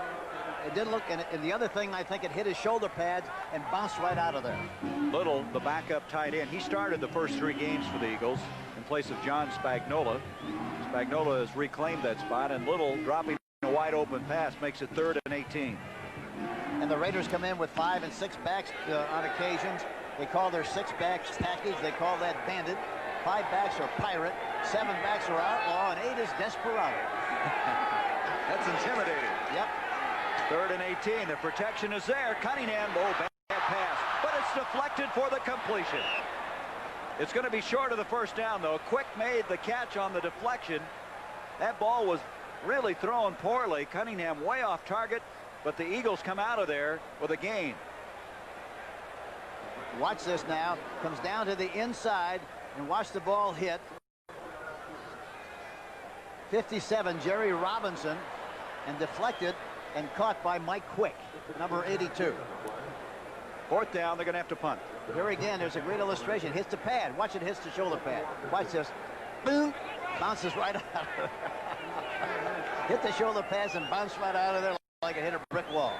That could have been a costly interception. Instead, the gain brings up 4th and 3. Telchik to punt. Bolton Walker coming up, makes the fair catch. Almost fumbled it. Did. Comes up with it at the 30-yard line. The Raiders will have it there. 34-yard punt, no return. The NFC East standings are Okie Williams in motion. Marcus Allen having a tough time hanging on that ball as they're tackling the football. Gets out to the 33-yard line, a gain of 3. 2nd and 7. There's the first half for Jim Plunkett. Remember we talked about the ability to forget, Hank? Well, I think he's done that very well. Look at the second half. Yeah, he's got a big eraser. He really does. He scratches it out of his mind in a hurry. And you know, in the first downs of the first half, the Raiders were 2-point per try. In the second half, 43.7. I bet Plunkett's been told a lot of things, but he didn't know he had a big eraser. 2nd down, 7. He's in trouble. And they're going to get it in the grass. He just could not shake loose from Reggie White. 5 sacks for the Eagles, and Reggie White has been tenacious, like a bulldog in there. You can't say enough nice things about the way he's played this afternoon and all season long. You're talking about a big, gregarious guy who loves to play and loves to rush. He's intimidating as can be, and really has tremendous rushing ability. Great talent, and he plays a run well, too. A licensed minister. They called him the Minister of Defense when he played at Tennessee. And you mentioned how he does those imitations. As you said, a very, very great guy to be around and to visit with. 3rd down, 13 yards to go. Looks like we have offside against the Eagles. They're going to stop this one. Greg Brown. Now some pushing and shoving going on. Strahan is in there, number 39. Andre Waters, number 20. That Waters is a lot of time. I think Flores was indicating that, and that's exactly what they're going to do. Well, no, they got the snap off. Or did they? That's what Flores wanted. He just wanted to expire the remaining time in the 3rd quarter. They have a 4-point lead, 24-20, as Don mows bar over the center. The snap it to Jim Plunkett. Line of scrimmage, the 31. Plunkett with all kinds of time and delivers on target for the first down to Jesse Hester. Hester out to the 45. We're at the Los Angeles Memorial Coliseum, beginning quarter number 4 in this wide open football game. The Raiders with a 24-20 lead with 14:40 remaining in it. I'm Gary Bender along with Hank Stram, and it's been a game of home runs. For those of you back in Philadelphia, you haven't seen this many home runs since Mike Schmidt, the MVP in the National League, struck a few for the Philadelphia Phillies. It's just been that kind of day. If you like big plays, this is your cup of tea. From the 45 now, first down.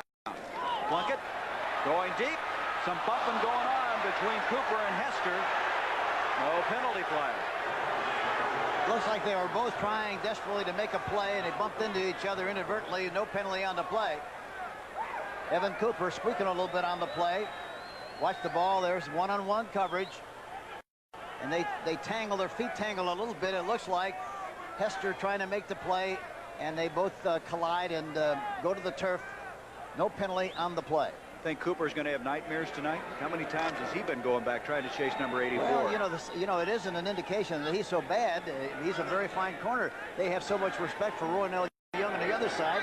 They give all the business to the young guy on the right side, Evan Cooper. Boy, Allen just can't go anywhere. He has been hemmed in all day long. This is Andre Waters up to make the stop. It'll be a loss on the play. It'll bring up a third down.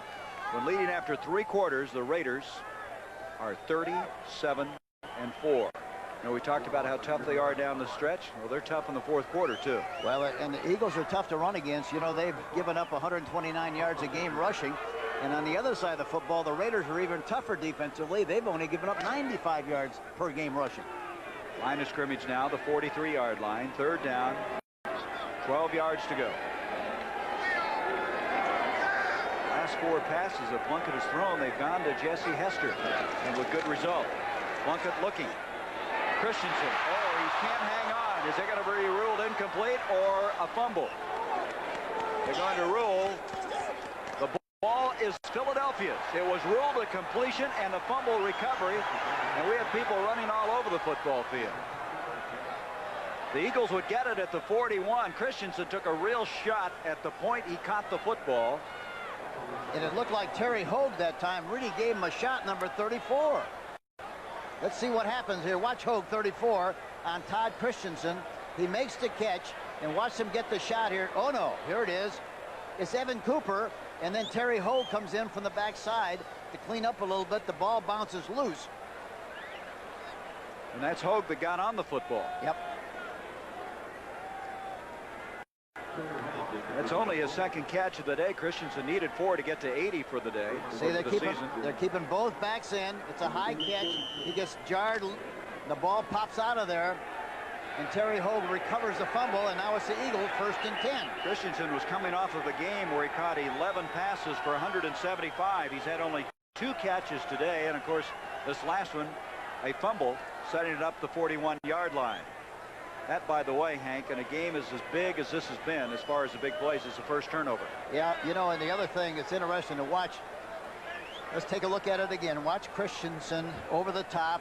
He's in the process of putting the ball away, and right about that time he gets hit by number 21, Evan Cooper, and then Terry Hogue falls on the loose ball, and it's Philadelphia ball, 1st and 10. Well, now, wait a minute. We're having another replay. Yeah, they're having a replay now on it, deciding whether or not the ball was dead or what the situation. Stands is called. First down. Yep. Stays the same. Overruled. So the officials have been substantiated on each occasion. Back to throw Cunningham, and it's dropped. Spagnola can't hang on.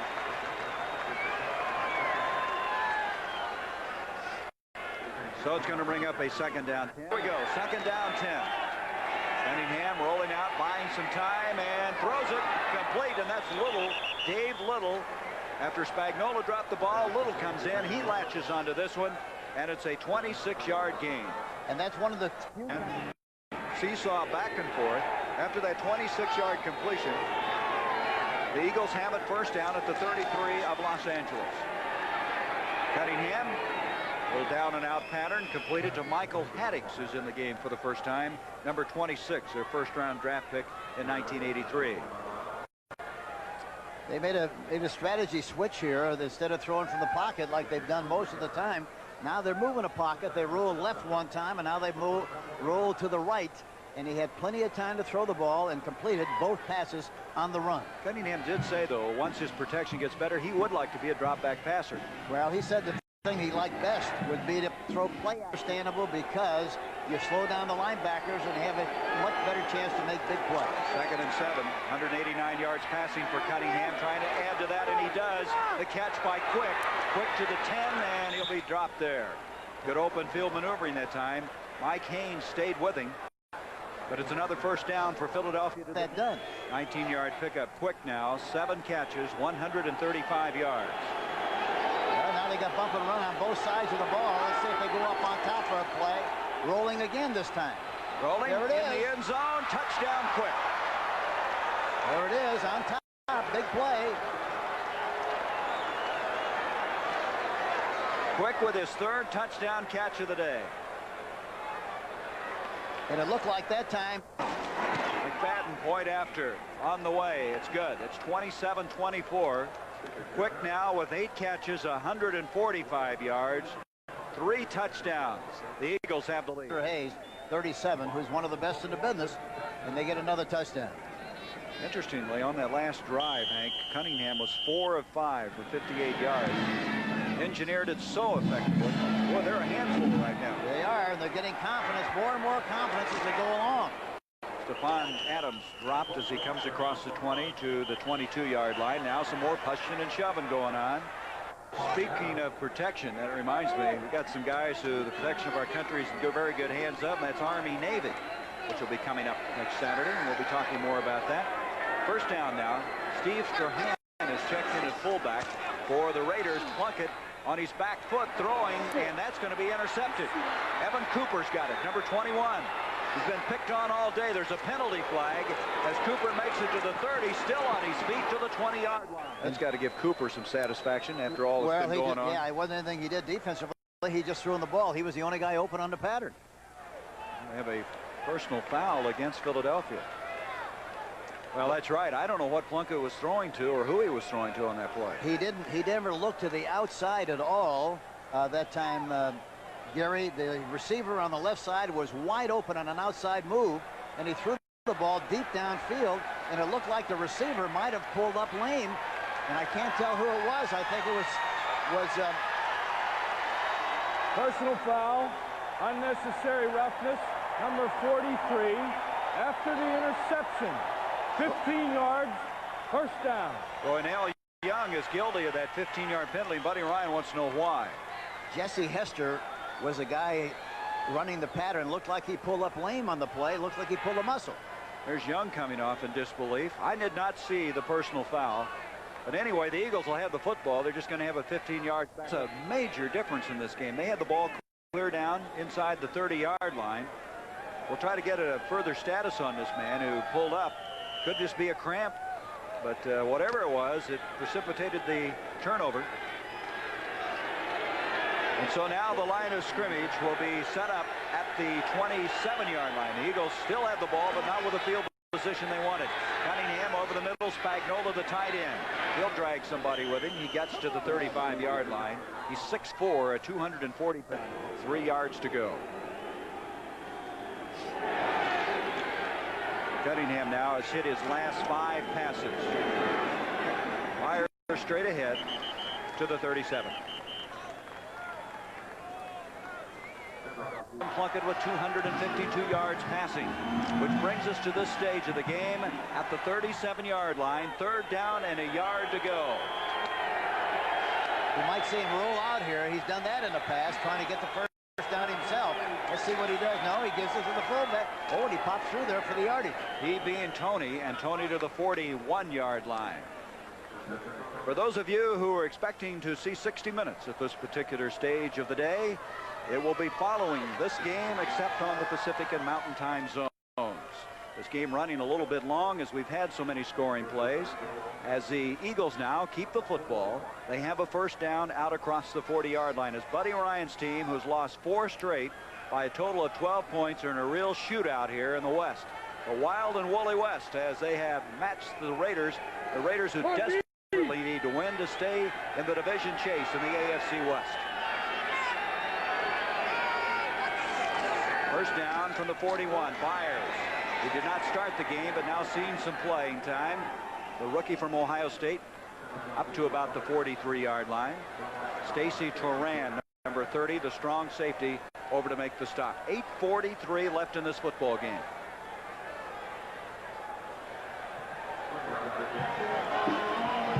There's Frank Hawkins, the starting fullback for the Raiders, who has a sprained ankle. He will not return, quite obviously. Moments ago, Hester pulled up lame, the wide receiver for the Raiders. At the 44 now. Second down, 7 yards to go. Well, they talked about Hawkins being hurt the other day. Here's Cunningham. And he's got his man. It's Kenny Jackson. And Jackson out to the 35-yard line, another first down. Hank, I get the feeling the Eagles have come of age today. There's been some good things happen, but this is quite a day for Randall Cunningham. You know, going into the game, it was amazing how optimistic they were about playing the Raiders. You know, they said, listen, this is the same kind of a team we are. We're a tough team. We want to prove how tough we are. And they proved that toughness this afternoon, and they're getting more and more confidence as the game progresses. The Eagles came in here. They'd lost so many close games that this is going to be fun, and they approached it that way, and it has been fun for them. Well, so far it's been fun. If they lose the game, it's got to be fun. But they're in a good position to continue to do well from here on in. From the 35, first down now for Philadelphia. Cunningham over the middle. He hits the tight end Spagnola, and Spagnola drags tacklers for a first down to the 22. They've made adjustments, though, Hank. Cunningham doing things differently in this second half. Well, I think you have to give Ted Plum and the coaches on the sideline a lot of credit because they've changed the personality a little bit in the second half. They're moving the... Cunningham now has hit 7 passes in a row. For the game, he's 19 of 32, 258 yards. First down. Byers goes in motion. Cunningham rolling that way. Greg Townsend chasing from the blind side. He got a piece of him. And he'll go down at about the 16-yard line. Townsend was their designated pass rusher, coming from the back. Job done, and boy, what a hallmark this is for this team. Well, we've seen him on different occasions during the course of the year, and every time we see him, he looks better and better than the last time we saw him. He's certainly very impressive in this game this afternoon. In this quarter, he's 7 of 8 for 98 yards. We're going to have a delay of game, however. They didn't get the ball snapped in time. Times today, they've had some big plays. They certainly have. You have to give them a lot of credit for hanging in there like they have. After the penalty now, it's second down. About 9.5 to go. Now, look out. That's Turan, number 30, grounds him. That now is 7 sacks, 8 sacks on the day now for the Los Angeles Raiders. He rolled right into the strength of the defense that time. Everybody was faded, talking about blocking assignments except the strong safety. Stacy Turan, number 30, was blitzing on the play. Nobody there to block him, and he makes the sack. You know, they said this week in the release by the Eagles that they would lead the National Football League and the Horseshoe League because they've been so close. Look at this. 3 losses, 3 losses, 3 losses, 3 points, 3 points, 2 points, 4 points, the biggest margin of victory. Plus the fact, I think Gary had confirms the fact, you know, we've said so many times that the teams in the league will win or lose 5 to 7 games with the kicking game, and there's a great demonstration of how many games the Eagles have lost this year. 3rd and 14. Cunningham broken up. Scrambling, but it's a dead ball. And it's going to bring up 4th down now for Philadelphia. Let's see if we can pick up who batted this one down. Bill Pacquiao, I think, was the one who blocked 45-yard field goal attempt by McFadden. And he's missed 5 in a row from this distance in the past. McFadden's kick is on the way. It's no good.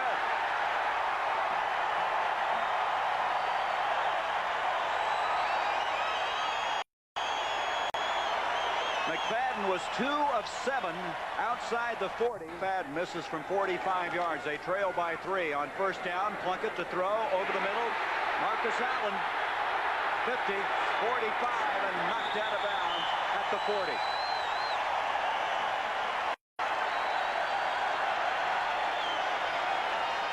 Roynell Young eventually caught up, a 36-yard gain. Marcus Allen coming out of the backfield, which is something he does so well. There you see him. And he's on a linebacker, number 55, Reichenbach, in hot pursuit. Can't catch him. Finally knocks him out of bounds. But a big play for the Raiders. Man-for-man coverage with Marcus Allen on the linebacker, Reichenbach, number 55. You talk about a big play. Remember that point after it was blocked way back in the first quarter? Looks awfully big right now, doesn't it? It really does. Here's Plunkett back down, another first down. This one's short of the mark. Trying to come back to the football. To no avail was Barksdale. He's in there now. It's Hester evidently not able to continue. But way back with 3 minutes to go in this first quarter, after the Eagles had taken a 13-7 lead, Matt Millen blocked a point-after attempt by McFadden. So instead of leading by 4 and making the Raiders have to score a touchdown to win, McFadden now hoping that that isn't going to be a big difference in this game, as the Raiders could tie it up, of course, with a field goal after that missed point after. On a second down, Plunkett on target again. This time, Napoleon McCallum coming in for the first time. The rookie making the catch, has the first down inside the 25-yard line. You know, the Raiders do a great job of putting people in, young people in, and giving them playing time to maintain their interest and enthusiasm and confidence. They take him in. They like to get him in for 10 or 12 plays during the course of the contest, and they got him in there right now. He's a very fine receiver. Plunkett now has gone over 300 yards, and that's the 10th time in his career he's done that. Line of scrimmage to 24. And they're playing off now. They're not playing as much man-for-man coverage, and now they're throwing in front. There's Barksdale. He had it, and then it was taken away by number 20, Andre Waters. I think he had it for a moment. Anyway, the Eagles come up with it, stripped by Andre Waters, and the Raiders' opportunity comes to a grinding halt at the 20-yard line. Let's look at this, Hank. I don't know whether did it bounce off of him and he catch it or what. Let's see what happens. There. It just bounced off. It bounced off. That's what I thought happened. It bounced off of him, and Andre Waters sucked it right up like he had a big vacuum sweeper over there. So the interception. There it is. He doesn't have control of it while it's in the air. Waters gets the ricochet and makes the interception. Well, Barksdale, who did not play collegiate football at Arizona, he was a track performer there. Not able to hang on, and so that injury to Hester may have hurt this football team. They might have wanted him on that crucial drive. There's Waters.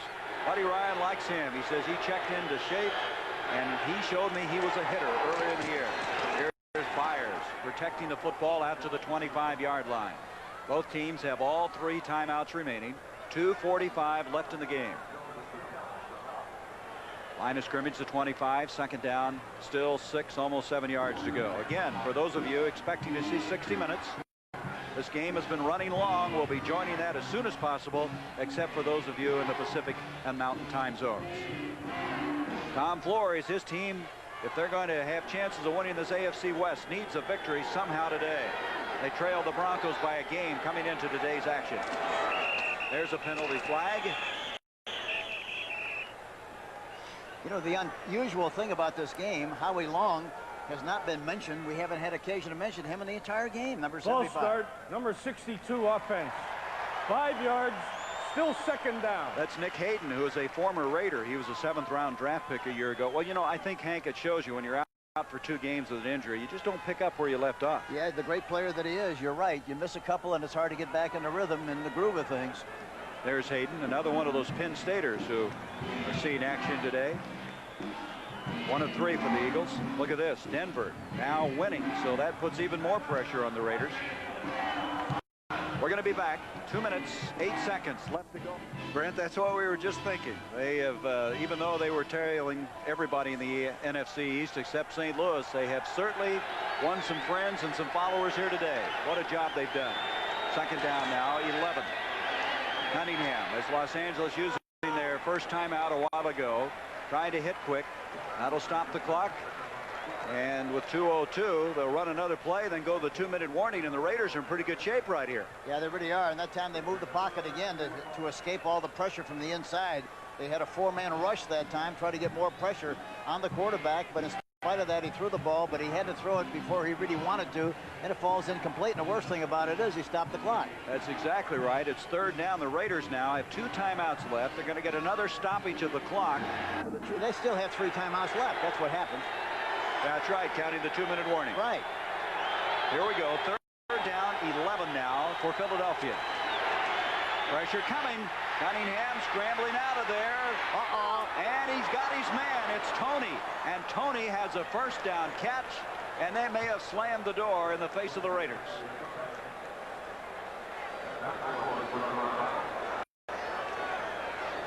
Well, 30-yard pickup. I tell you, the scheme to mirror Cunningham has not been effective at all today because they haven't done a very good job of what they said they thought they had to do. They didn't do that this afternoon. That's why they're in trouble, and you have to give Cunningham and the Eagles a lot of credit. Southern California, the Los Angeles Memorial Coliseum. Just moments ago, the Eagles on a 3rd down and 11 come up with a 30-yard pass completion. We've just completed the 2-minute warning, and this man, Randall Cunningham, has been nothing short of sensational. Eagles have it at their own 49. I'm Gary Bender along with Hank Stram, as Cunningham will step up almost like a quarterback draw. Now throws it, and it's intercepted. It's picked up by Lester Hayes.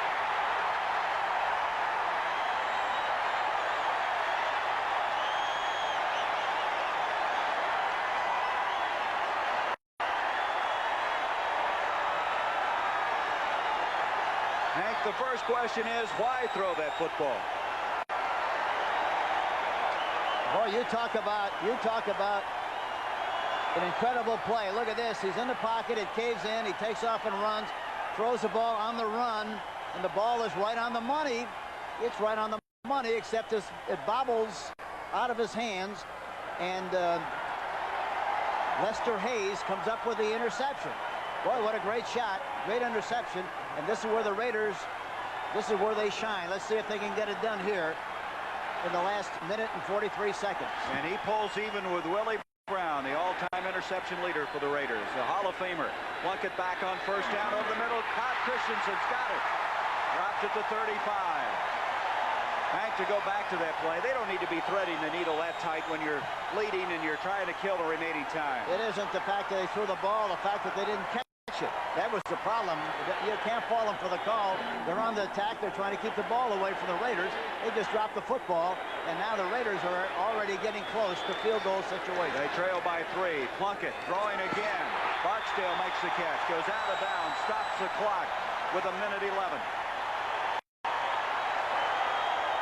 And this is the situation they love to be in, talking about the Raiders. They say somehow, some way, we're going to win the game. Let's see if this will happen in the waning minutes of this game. Well, you haven't had the great success they've had with not finding ways to win in pressure-packed situations. If they win today, they will ensure their 21st winning year in 22 years. That shows you the kind of organization the Raiders have. Buddy Ryan, how disappointed he's got to be right now. 2nd down, a yard to go. Well, it's not over yet.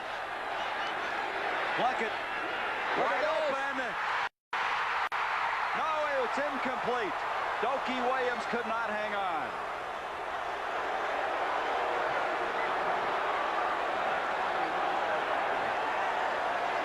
Look at this on Roynell Young.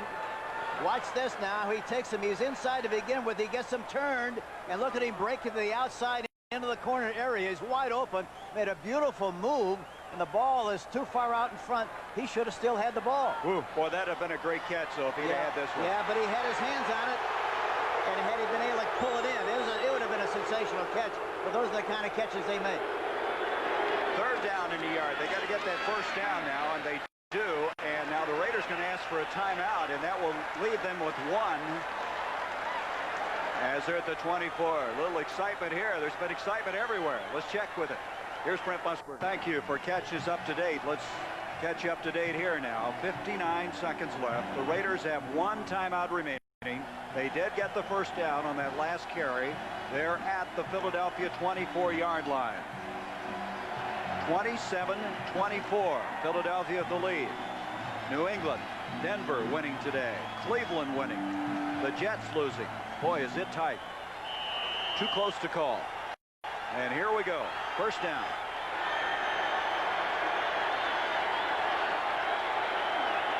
Well, they got elbow fouls over there one-on-one on the left side. They run a draw play. And Marcus Allen has the football. Makes it to the 17-yard line. They'll have to save that timeout. try to set up the field goal team if they don't get something going here. Hogue and Joyner make the stop. Now they've stopped the clock with 51 seconds. Why is the clock not running? I think the Raiders. Philadelphia called for the timeout, Hank. Boy, that's unbelievable, isn't it? That's just got to be a mistake. That is an absolute mistake.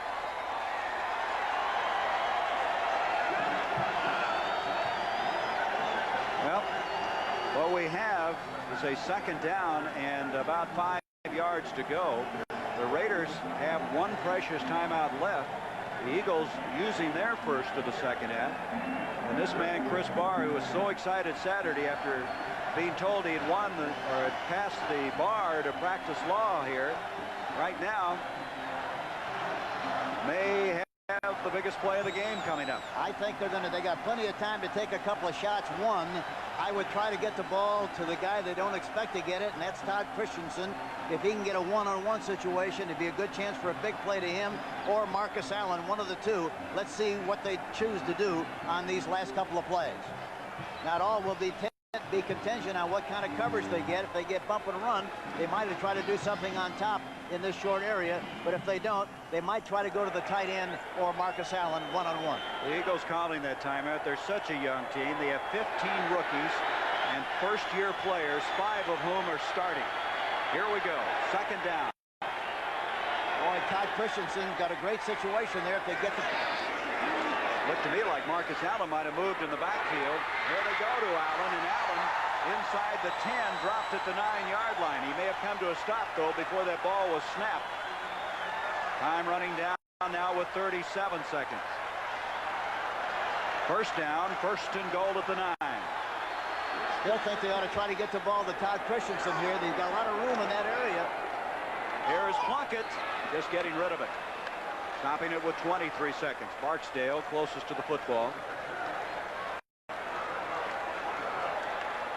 Well, I tell you right now, the Raiders have a chance, Hank, to go into their second overtime game in as many games. The last time out, it won a Thursday night. They had to go to overtime against the Chargers. But right now, this guy's thinking a win, not a tie. Yeah. They got plenty of time yet. 23 seconds. Plenty of time down in here. Just inside the 9-yard line. You see the time left and the timeouts remaining.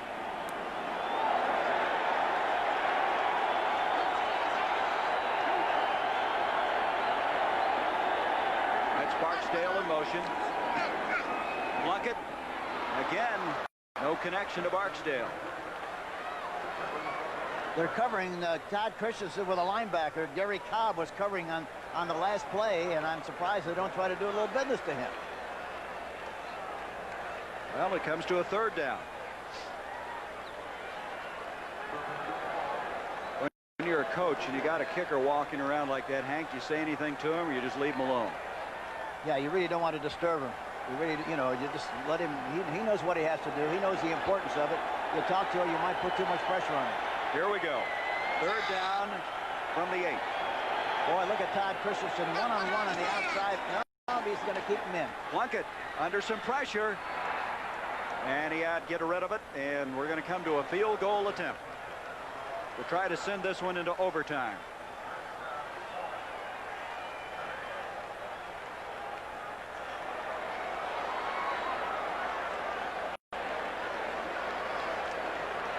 Chris Barr will come in. Coming into this game, he had hit 17 of 23. This is going to be a 26-yard attempt. His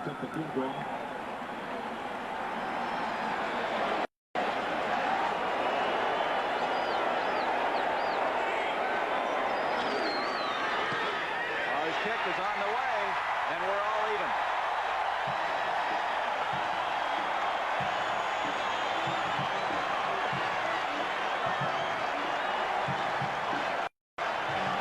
Ball to make sure he doesn't get a return. Puts it deep.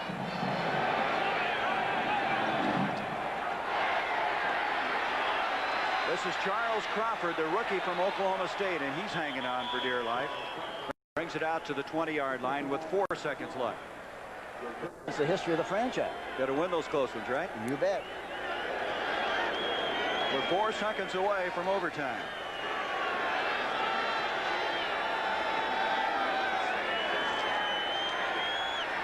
Cunningham with a last gasp effort to try to keep this from going to overtime. And it's broken up. And we're headed to overtime. I'll tell you, I like the way the Eagles have played this game. And it winds up the same way it started. Mike, Zip, zip. Call it louder than you did the last time because I won't be able to hear it, but call it in the air. Hey, he called a head. And it is a head. Which way you want to kick it? Stand there, please. Over there. Wait a minute. Make up. Get over there, Henry. Philadelphia won the toss and will receive. Okay, we're going to be back to begin the 15-minute overtime as they battle to a 27-point today. They had a game lead on them headed into the afternoon's action. And with only 3 games left after today, it's not going to give them a lot of catch-up time because they'll not play each other the remaining regular season. The Raiders do have a favorable schedule as opposed to the Broncos the remaining 3 weeks. But they got to get by this one to get into that position. And here's the guy that just tied it up with a 26-yard field goal, Chris Barr.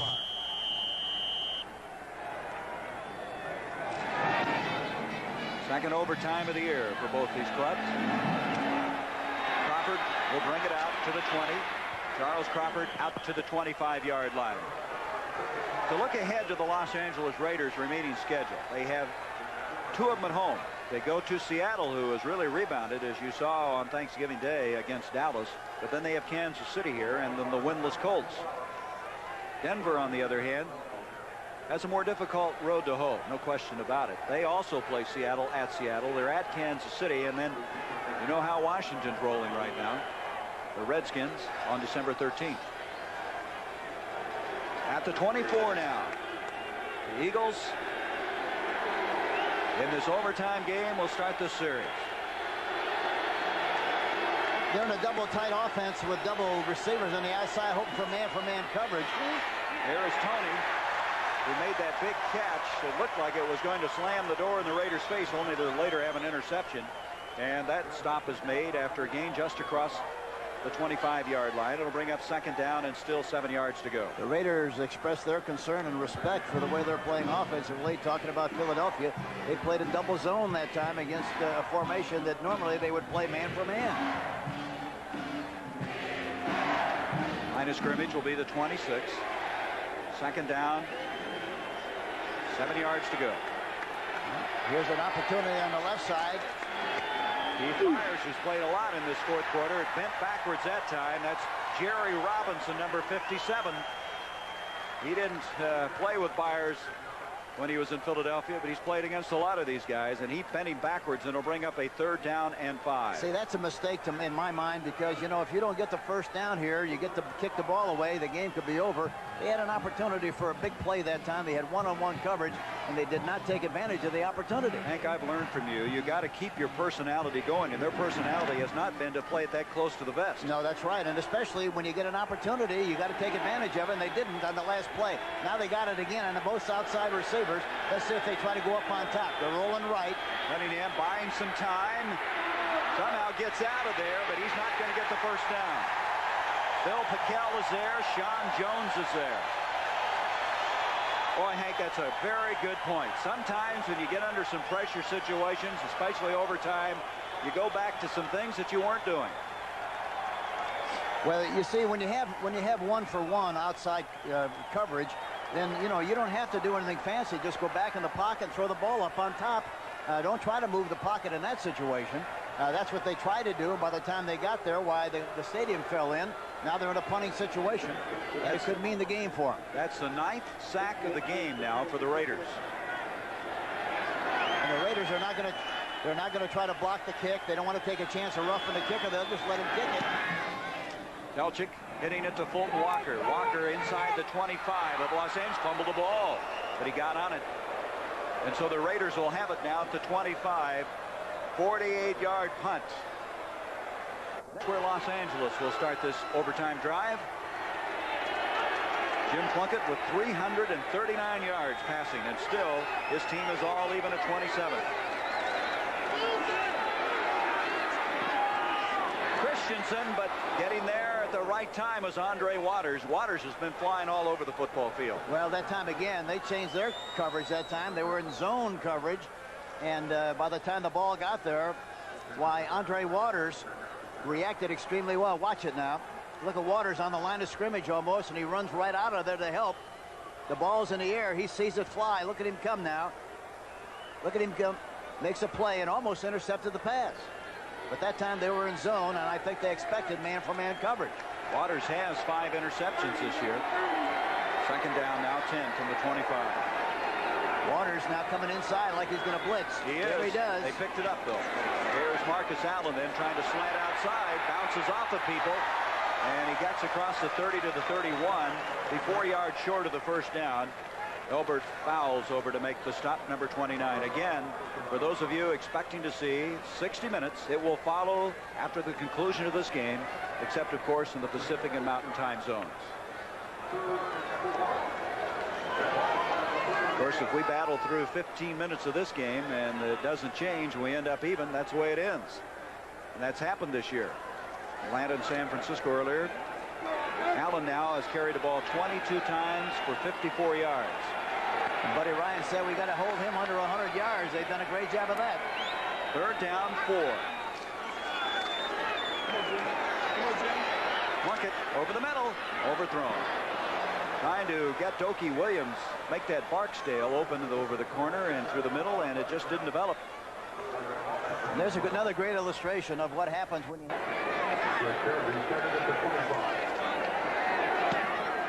Guy hit it very high. Garrity having trouble, and he comes down with a 21. He looked like an outfielder and lost the ball. Did you see the way he caught the ball to win his hands? He's got terrific hands, and I tell you, you talk about feeling comfortable with a guy catching punch. He's terrific. What a punt, 48 yards and very high. Next from the 21 now, the Eagles have the ball for the second time in overtime. They're going to double zone now this time. They're going to throw the ball. They're going inside. Here's Tony, and Tony getting some pretty good yardage this time. Brings it out across the 25 to the 27-yard line, where it'll bring up a second down. And as a result, if you do run up the middle and hit one, there's nobody there to make the tackle until after he makes a big gain. Mishandled snap. That's the third time it's happened in this game, and Cunningham, for the third time, gets on the football. Would have been a disaster for Philadelphia. And, Hank, they've got to work that problem out when they stay out here on the West Coast to get ready for next week's game. It's hard to understand how that can happen this late in the season. I said that so many times, but it did, and it does. So it's going to be third down now, 3. We have a new center in there, Bob Lansing, 65 that time. Earlier it was Matt Darwin who was having the difficulty. Lansing is a rookie out of Wisconsin. And they like him very much. They think he's going to be a great prospect, and he's 6'4", 273. From the 29-yard line now. Third and 3. Here's the blitz. Good protection that time. Tatalatasi, and he's got a first down catch to the 35. Jerry Robinson made the tackle. But Tatalatasi hanging on, and the Eagles. In the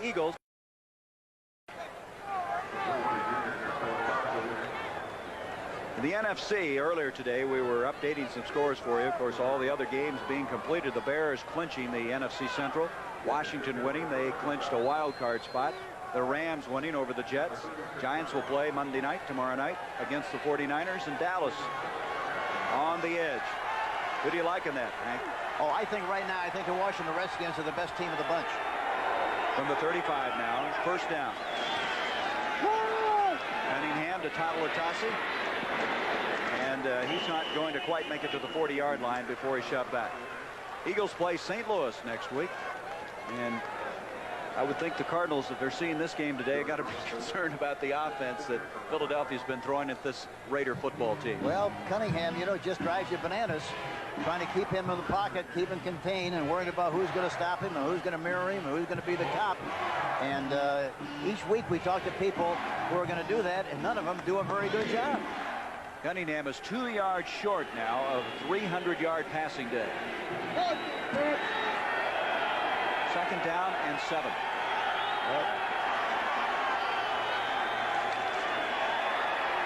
Cunningham in trouble. He fumbles the ball. And Howie Long's got it.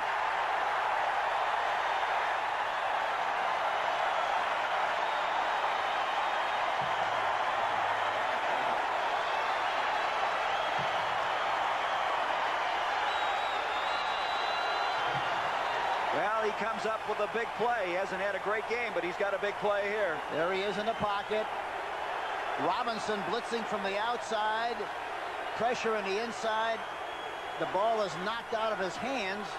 And watch Howie Long gather up the bouncing ball and wind up with a fumble recovery. I think it was Pickle behind that looked like he might have gotten a hand on it. It looked like it was 71. Bill Pickell.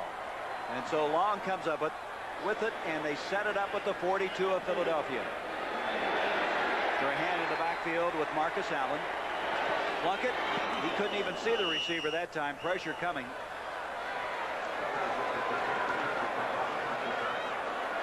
Gary Cobb blitzing on the play. And the big thing, you know, a lot of people say if you don't get a sack, it's not effective, but it is, because the important thing is that you don't get a chance for the quarterback. There you see Cobb making the play and knocking the ball down. He's covering the tight end man for man. That's right. They had Reichenbach coming up the middle. Cobb dropping off. Second down, 10. 10:05 to go in this overtime. If you cave in the pocket and make the quarterback throw from that back foot, that's what you want to have happen. Looks like Waters might be coming again on the blitz. Plunkett, and Barksdale can't hang on. Albert Fowles was over defending on the play. Barksdale's dropped a couple he should have had. It looked like he was getting ready to move before he actually maintained possession of the ball. He was so anxious to make the catch and get upfield that he didn't maintain the concentration that he should have, and the ball popped right out of there. Again, Jesse Hester, who might be in on this series, pulled up lame earlier, hasn't returned to the game, so Barksdale has replaced him. Plunkett now has missed his last 6 attempts. There's Hester. Third down, 10. Loki Williams in motion. Plunkett in a lot of trouble, and he just got rid of that one. There's a penalty flag, however, way up the field at the 27-yard line. And Plunkett. So that might be holding against the Eagles. Plunkett thinks it's going against the Eagles. It's hard to say. It is. Warnell Young, it looked like 43, got tangled up there, and I think that's who they call it. Holding defense, number 50. Oh, 50. 5 yards, first down. It's Gary Cobb. Gary Cobb. He's probably trying to do a number on the tight end Christensen, and that's where he got caught holding. Let's see what happens if we got a shot at him. Boy, that really takes the Raiders out of a hole. Now they have the first down. Watch Cobb. You can see it in the picture.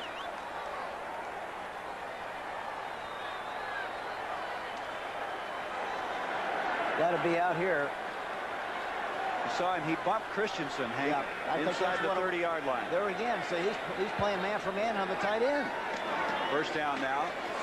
This is Napoleon McCallum. He's going nowhere because Seth Joyner, 59, who's played such an outstanding game, over to make the stop for the Eagles. And so they're going to lose a yard on the play. Joyner played at Texas El Paso. Didn't get a lot of recognition because they were not winning, and he's been a welcome addition. Number 92 there first. 6 sacks in the game by the Philadelphia Eagles. Watch Reggie White, number 92, coming in the inside. And look at Gary Cobb blitzing on the outside. That also does, Hank, is kind of a field right now. That's right, and kicks him right out of the range for the field goal. They're 3rd and 20 now. The ball back out to the 47.5-yard line. 10 sacks by the Raiders, 6 by the Eagles. They got to come up with some kind of a 20, 25-yard play here to get in their field goal opportunity on this 3rd down situation. In the game, Plunkett, 3rd down 20, rolling up the field, and the catch is made. Marcus Allen. Come up with a 25-yard play, and they got it. And can you imagine Plunkett going out of the pocket and throwing a beautiful strike on the move like he did? That looks like Cunningham. He gets what he needs to get done, doesn't he? He does. Somehow, some way, they're going to make it happen. Look at Marcus Allen coming out of the backfield and coming all the way across the field.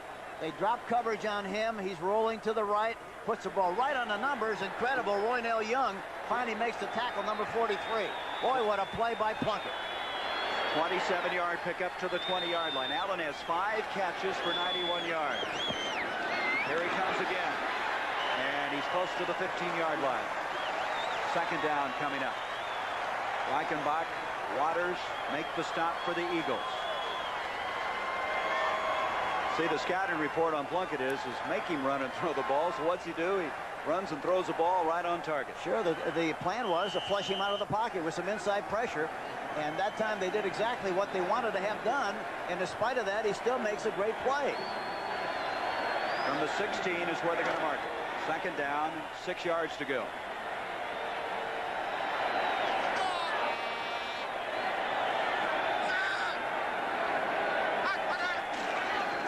Look at Allen, he fumbles the ball. Picked up by Waters of Philadelphia. Andre Waters, there's nobody close to him. Trying to catch up is Dokie Williams. Williams is back there. They throw a block on him. Waters to the 10, to the 5, to the 4. Unbelievable. I'm going to tell you something. You never saw a greater individual effort than you saw that time by Dokie Williams, number 85, coming all over from the right side of the field, chased him all over to the left side, got a block, and in spite of that, still saved a would-be touchdown by making a tackle on about the 5-yard line. I tell you, it was incredible. Dokie Williams, number 85. Watch this fumble. He gets hit from the backside by Joyner, and watch now. There he goes down the sideline. And see if we can see there he is. Dokie Williams there. He gets tied up. He could have fallen down, but not so. Look at the way he gains on Waters and makes the saving tackle on about the 5-yard line. I tell you, it was a great effort by Dokie Williams, number 85. That's an 81-yard return on the fumble.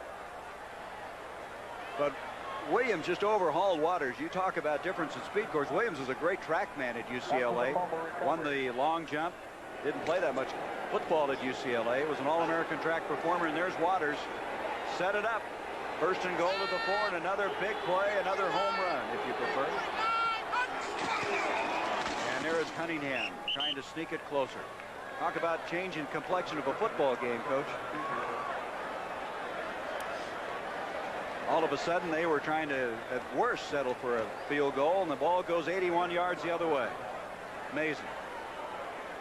At the 2 now. Second and goal there. We started with big plays, and we're going to conclude with a big one. It's been a game of bombs. Big plays. 7 minutes left now in this overtime.